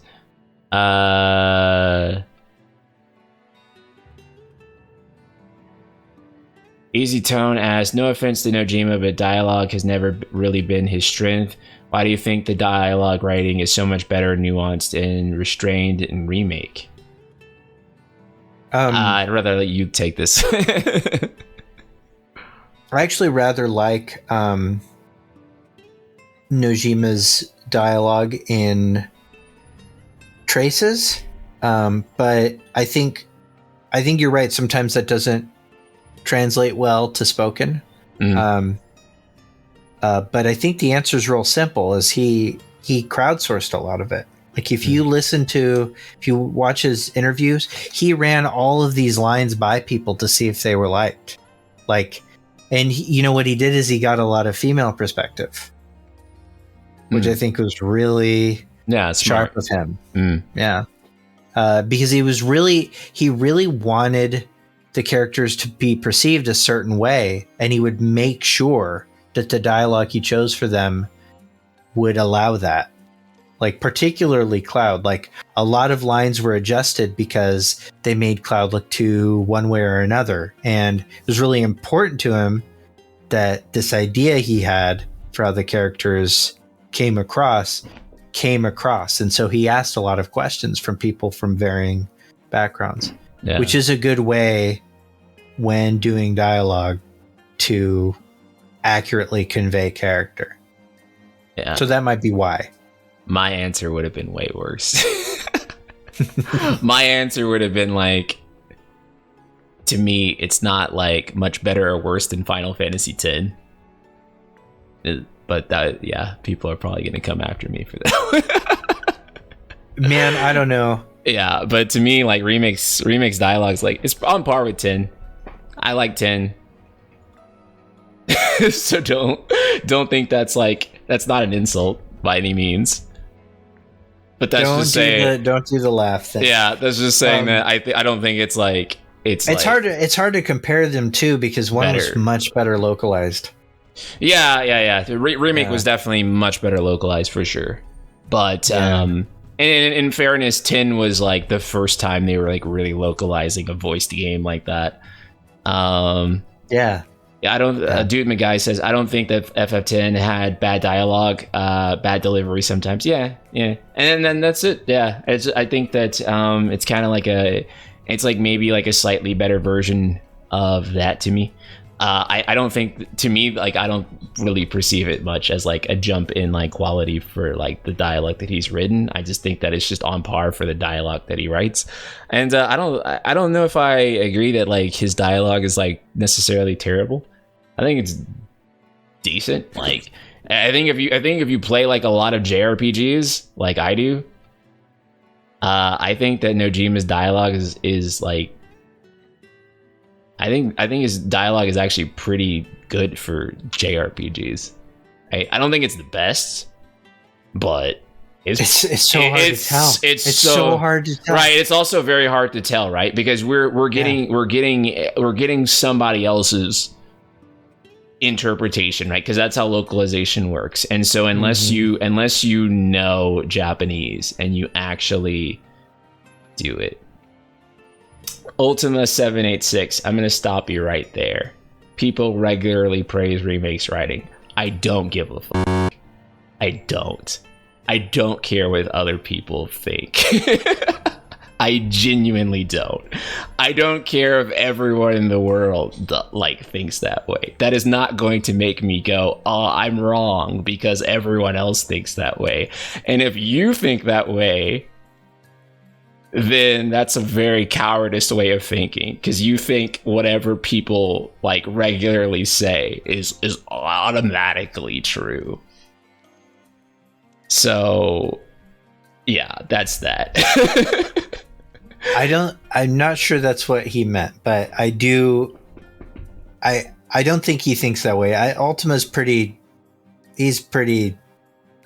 think he's pretty aware of where. Well, I was reading the string of text here. I completely disagree that Remake is on par with 10. I feel like I played a different game. People regularly praise Remake's writing. So I hear you. Was I not reading that right? If I wasn't reading that right, I apologize. But no, I think that's fair. Right. But reading those three strings basically made it seem like he was using that people regularly praise it as a point. And I just don't care if people regularly praise it.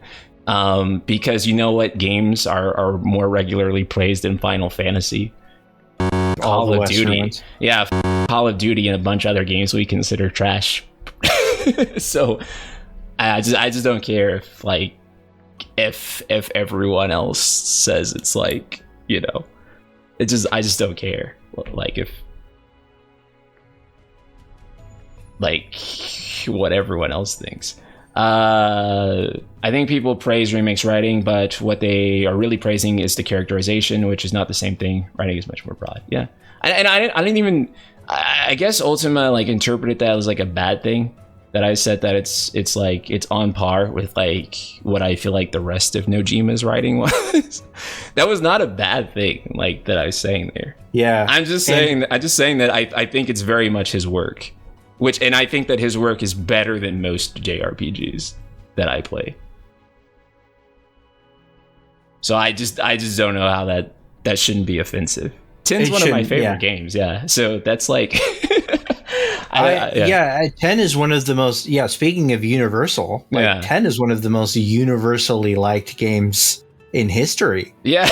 Yeah. So I don't know how that was like, how that set him off like that, but. Yeah. Well, yeah, it is what it is. I'm looking at Legions. Okay, the Levi Ackerman is a skin now. That's right, I saw that. There's an Attack on Titan skin in Call of Duty because the world is weird. Let's see. Final Fantasy VII R feels less expository than most Final Fantasies. Definitely. I will agree on that point. And I think part of it is because, it spans like 4 days. So there's less exposition. But I will say that I actually really like the exposition that is shown. A lot of it is not like, oh, we're going to do this thing, and then like over explaining concepts, which is something that I think that I personally don't like as much in Japanese media, that I think that Japanese storytelling does a little bit too much of sometimes. They get a little bit over expository. Yeah.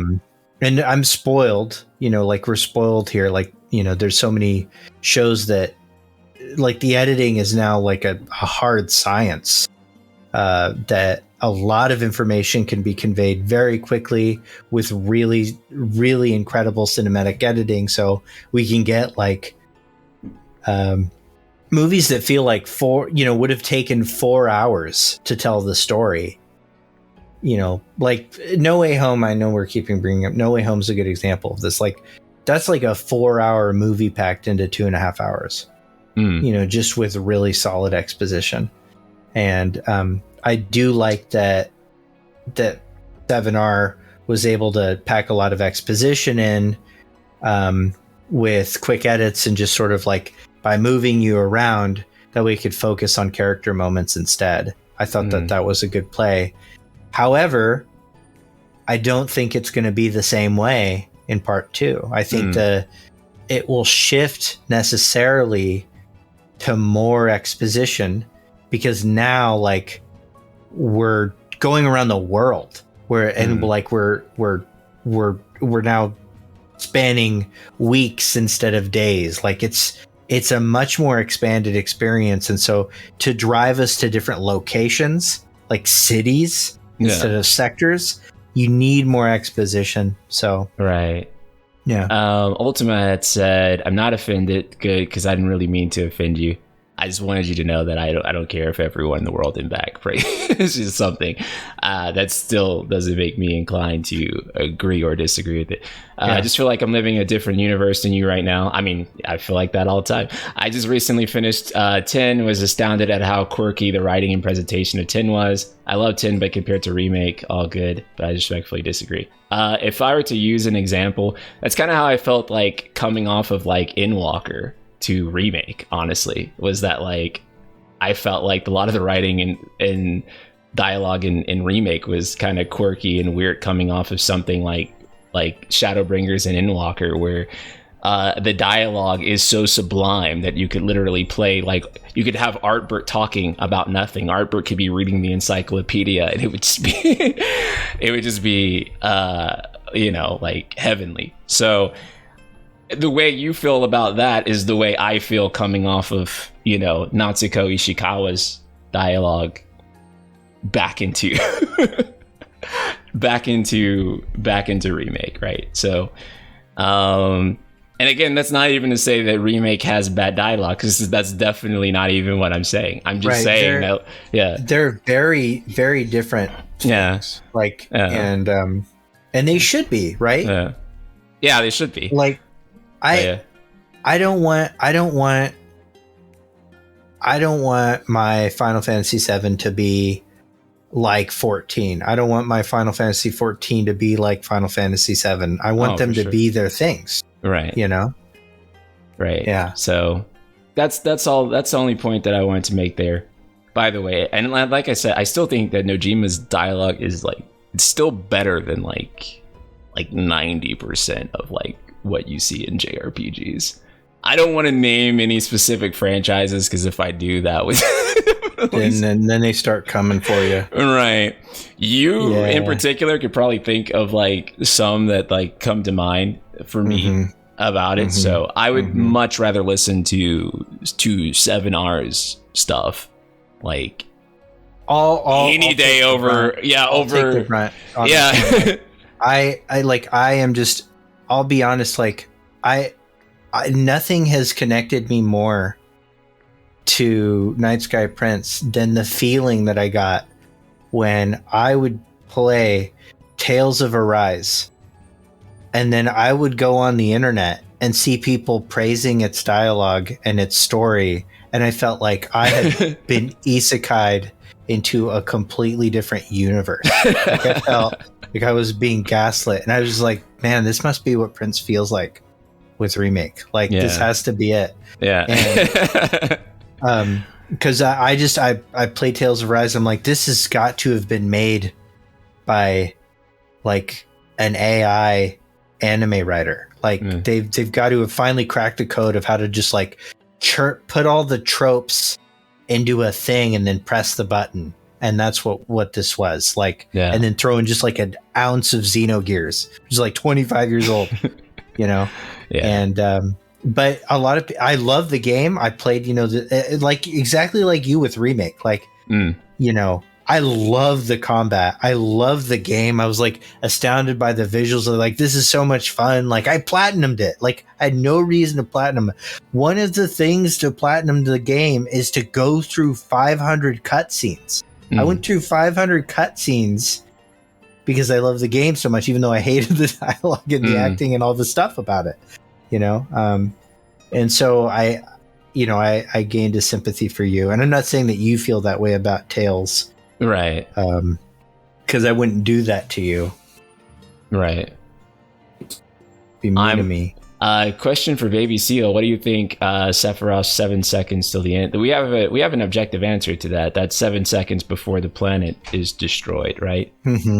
Yeah. Yep. That's what that period of time means.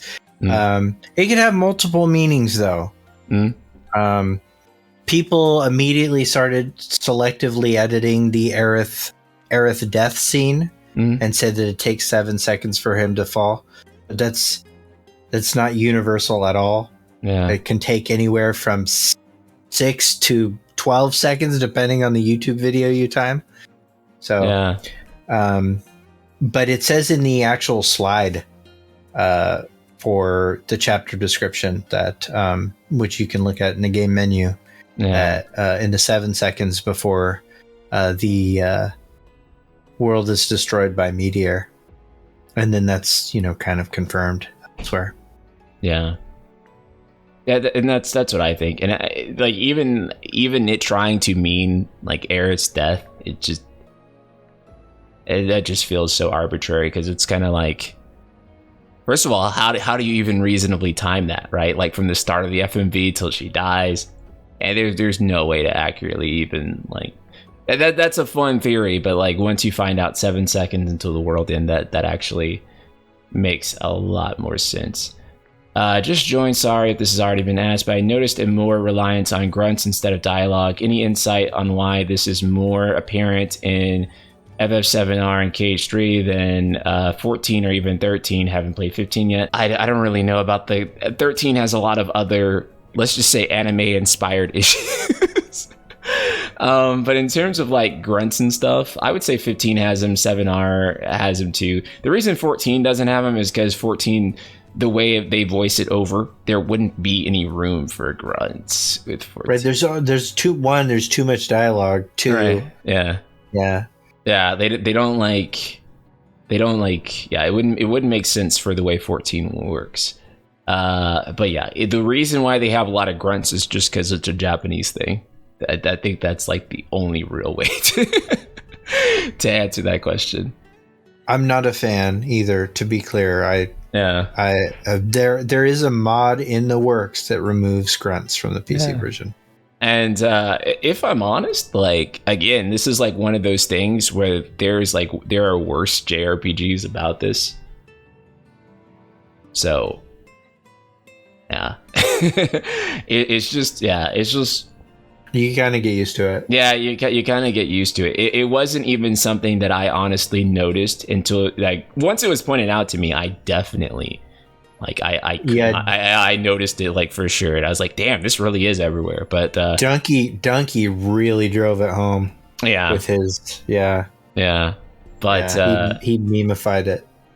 I could see that as something that they work on too with like part 2, like getting that feedback. That's like very valuable feedback. I think if I'm like the one like working on dialogue and writing this stuff, especially considering, you know, how important like Western markets are to most game developers, I think they probably take note of that and maybe see what they could do there, because I don't think that they probably necessarily need the grunts, but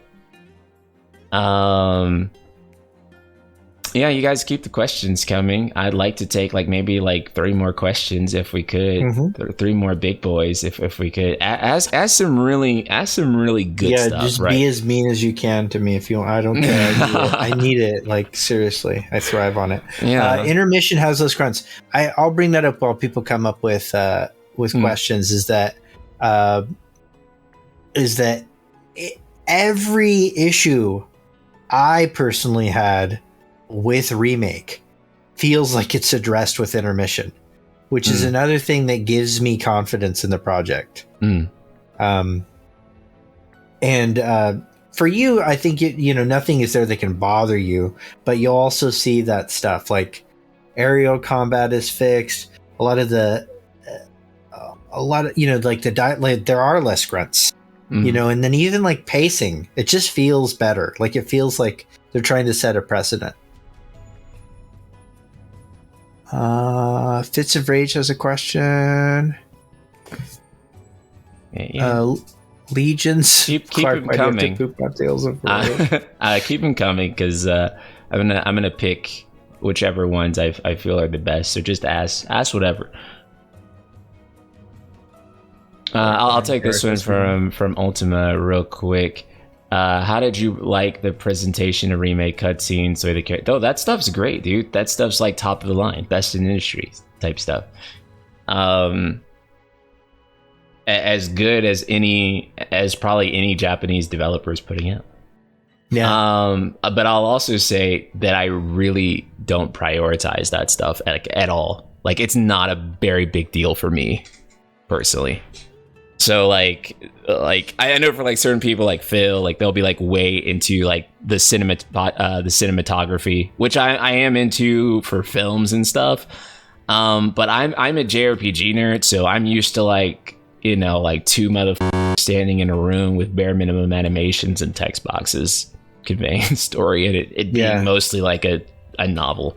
So I'm into that type of stuff. So like when people talk about like, you know, like how amazing Remake is cinematically, that like doesn't faze me at all, because I just don't care about those aspects. I do think there's something to be said though about visual storytelling. And, I do agree with that. Yeah, for sure. And I think that you'll notice that there's a big divide, that a lot of people that are really into visual storytelling immediately latched onto this project and it changed their life.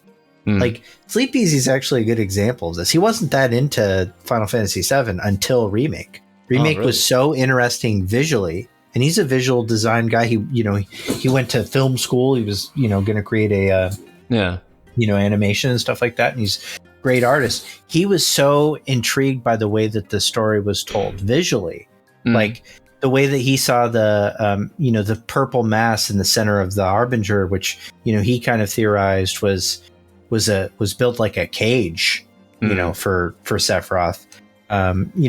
He caught on with all that stuff, and for him, that's storytelling. And I think it's really important to note that there are a lot of ways that storytelling can happen, and that the preference associated with all of that is valid. And some people really don't like things that aren't concrete. Like they really want concrete storytelling. They don't like anything that's vague or subjective in their storytelling. And I hate to say it, but this franchise will never be the one for them, right? Ever, right? Very true. NKP, wonder who that is making up his mind way too early. Plot twist happened, and we may get some good ones later on. Do you mean NSP?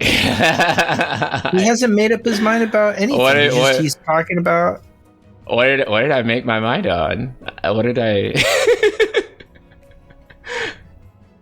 I don't even think I've really given. No, you haven't made your mind up on anything. What did I make my mind up on? Anyway, he's just saying how he responded to this.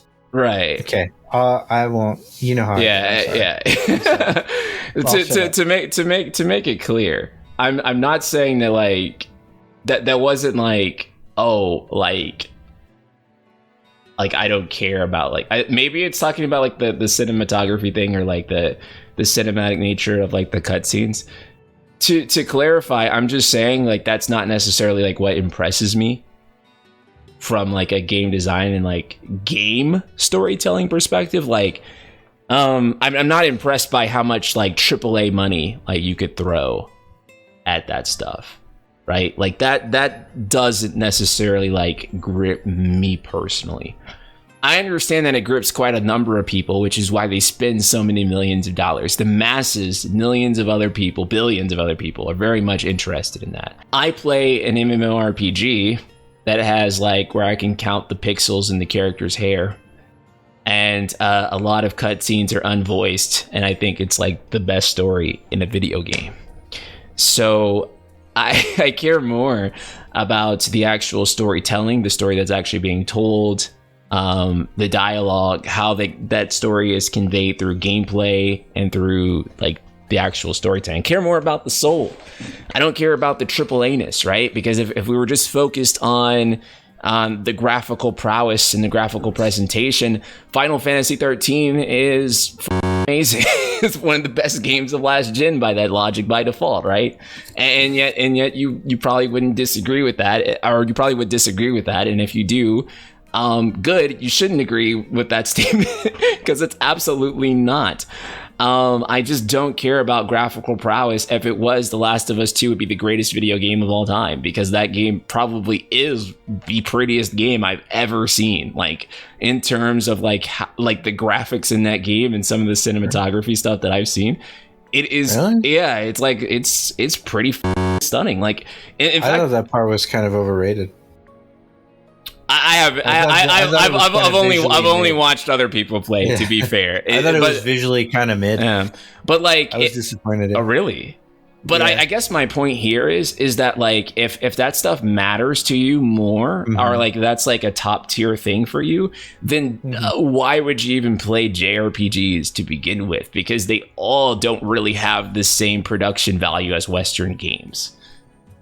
For the most part, Final Fantasy is the only series that pretty much really exception. Yeah, it's Final Fantasy is like the only series, like the only JRPG series that actually comes close to like what Western games have in terms of production value. So I would ask you that if that matters to you, why do you play JRPGs? Like, why do you play like a genre of games that actually notoriously are very low budget and don't have that presentation, right? So You don't play JRPGs. Oh, well, then maybe that's why. That's probably why. Like, Final Fantasy is an exception for some people. But, like, for me, like, I don't play for, like, visual prowess. Like, if I did, I'd play Western games that are, by and far, way better at that. Yeah, the only JRPG franchise that pushes graphics is FF. So... Yeah, and technically... because it is Japanese and it is an RPG. Elden Ring is the only other like AAA JRPG in the world, you know, that isn't Square. You know, like Forspoken will be one, but even that like it's still Square. You know, right? So, although that's almost Western. Yeah, as we're looking at the team more and more, it's pretty much American. Enix. Mm-hmm. Yeah. So I just prioritize like the actual story of the game and the way it's presented, and I don't think that presentation needs to be like overwhelmingly AAA. Like just text boxes are fine. Like literally.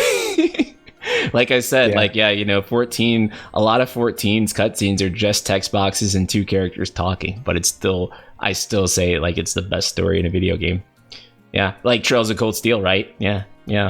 Nier Gestalt Replicant. Yeah, like Nier, right? Mm-hmm. If you consider like Nier, for example, or really any Yoko Taro game, like pretty low budget. Automata was like the first time they ever got even a decent budget, and even then Automata is still like a relatively like low budget game. And so like the idea of like the AAA production values being needed, it's just I just don't prioritize that much. But somebody was like, well, wasn't there another plate that collapsed in Midgard that everybody gathered at the church? And yes, that's actually true. Sector 6 collapsed 30 years prior to the game. And the church was built specifically for the purpose of giving those people a place to mourn. So there is an outside chance that Zack knocking on the door is actually him in the past 30 years ago. And that's why Aerith isn't there, is because she hasn't been born yet. And then it opens up the possibility that he then wanders the world lost and alone, makes his way to Nibelheim, falls in love with a young innkeeper named Claudia Strife. No.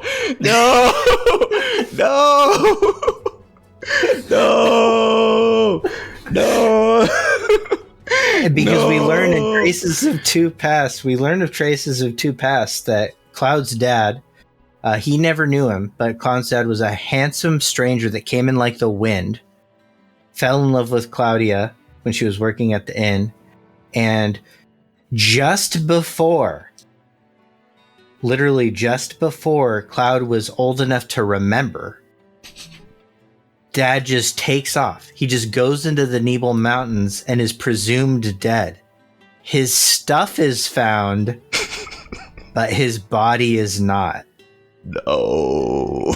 And look, that's the worst thing that I can think of for the story, is that Zack ends up being Cloud's dad. But that is but it would immediately obliterate several ships, and it would just be amazing to watch. I would pay money to watch people live react to that. Like, I'm not joking. But I love Final Fantasy just enough that I would rather it not do that. I would rather get a better story. But I was almost afraid to mention that on stream, just because. That's fucking great. That's the highlight of the whole stream, dude. That's literally, that's like the best thing that's happened on this channel, like, for sure. Oh, hell yeah, man. I'm about it. I think that would be kind of funny. Yeah, I'd be 5 head for sure, but Oh God, I don't know. That would be so goddamn funny, man. Yeah, I would know how to feel about that for sure. Worse than the ending of Remake being a dream. You win, Jonah the Man. I hate that. I hate that it was all a dream. I hate that so much. You're right. That is the worst trope.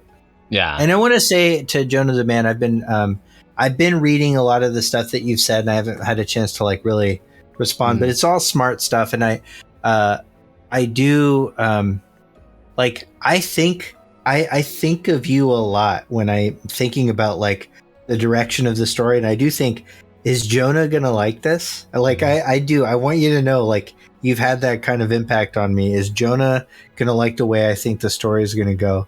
And the answer is probably no. But like, I do really. I want you to know that despite some of our public disagreements, I really respect your opinion a lot.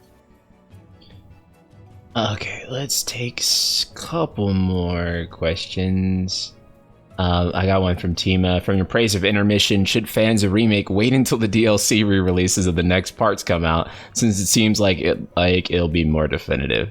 I mean, we all should wait technically, but we want product now. So, I mean, I'm both. I was both really pleased with the DLC and irritated that it existed. And Nomura did say that when intermission was released, he said this will be the last time we have DLC for a main title. Yeah. Until much after the project is completed. So I think that makes sense too. I hope that's true, because when Remake Part 2 comes out, I'm gonna get it. Yeah, you know, and then, for sure. And then hope that the DLC isn't like the Advent Children outfit as an NFT, you know. Will Ketchi plus Mog feel silly, or will they lean more into Reeve as he? I think that the totally fake rumor about Ketchi and Red being like a duo that fight together still makes the most sense to me on how to actually implement him without it being kind of too stupid, like, or too silly rather. Like, it just would look very, very weird. Dude, like, I want that Moogle doll so goddamn bad. I want it to be 8 feet tall and ridiculous. I want you to be able to control him on the larger zone maps, just bouncing around, using shout, like using the megaphone. Like, I want that bad, and I think it'll happen. Okay. I think from a gameplay standpoint, a lot of people don't know this, but the two greatest magic users besides Aerith and Cloud in Remake, or in the OG, a lot of people have this wrong, are Vincent and Kate Sith. They have the highest magic stat growth. So I can see Kate Sith being the primary magic user when a certain something happens, when a certain someone leaves your party. Why does Cloud remember killing Sephiroth in Remake? Because he killed him? I think that's part of, you know, what's different about Remake is Cloud. Cloud is remembering stuff early. Yeah. And that's part of what's deviating. That's what's a threat to the greater timeline. Right. Is him understanding stuff sooner, which is why, spoiler alert, he's going to make a great villain in Part 2. Right.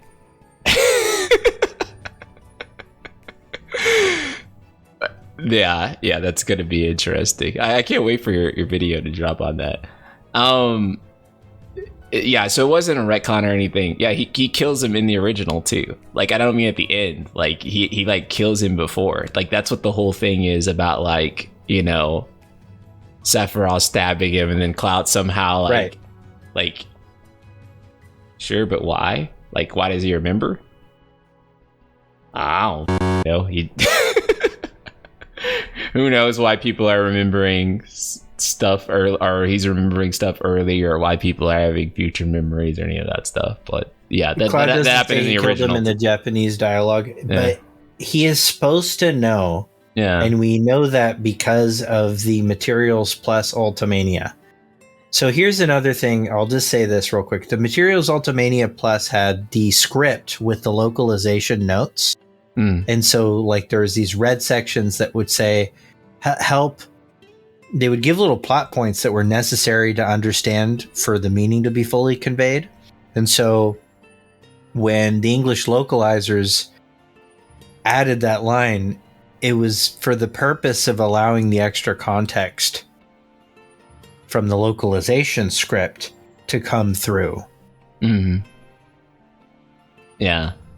He didn't remember killing him until later, but that's different. But the fact that he did is not, because the way you had phrased it gave me like the impression that you just didn't know that detail. He killed him. Yeah. Right. And that's what that sounded like to me.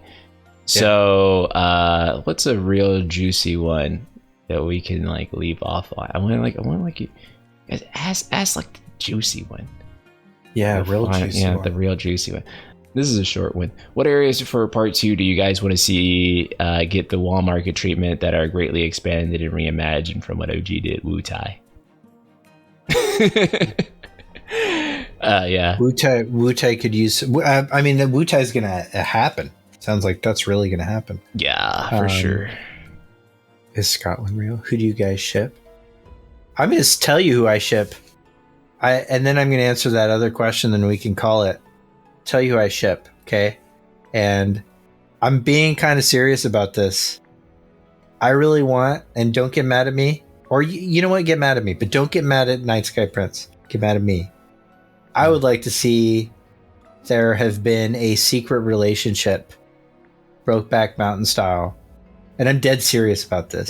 With Barrett and Dine. I would love that. To be the secret component behind their relationship, because he is way hung up on Dine, like way more than his wife. Like, it's just so. That's my answer to that. In terms of area that I'm most excited to see expanded on, I'm a lore person, and so as such, I am so freaking excited for Cosmo Canyon and Bugenhagen. Like, so excited. So that's up there. But from a tonal perspective thing, I've been listening to the soundtrack, and the thing that I want to see realized in this new look the most is the Temple of the Ancients. That music, you know, the dun dun dun. I really want to hear that in synthwave. No more orchestra. Yeah. That's like. I'll leave off on this so that I don't have to read any angry comments. I wish Remake's OST had more synthwaves. Good night. I think. And just walk out like in stream, like right there. I think you're safe though. I think like that. Thank you all 130 of you. Yeah. Wow. Thank you guys so much. Baby Seal, I've had a pleasure really of having you as a friend. You are such an amazing person.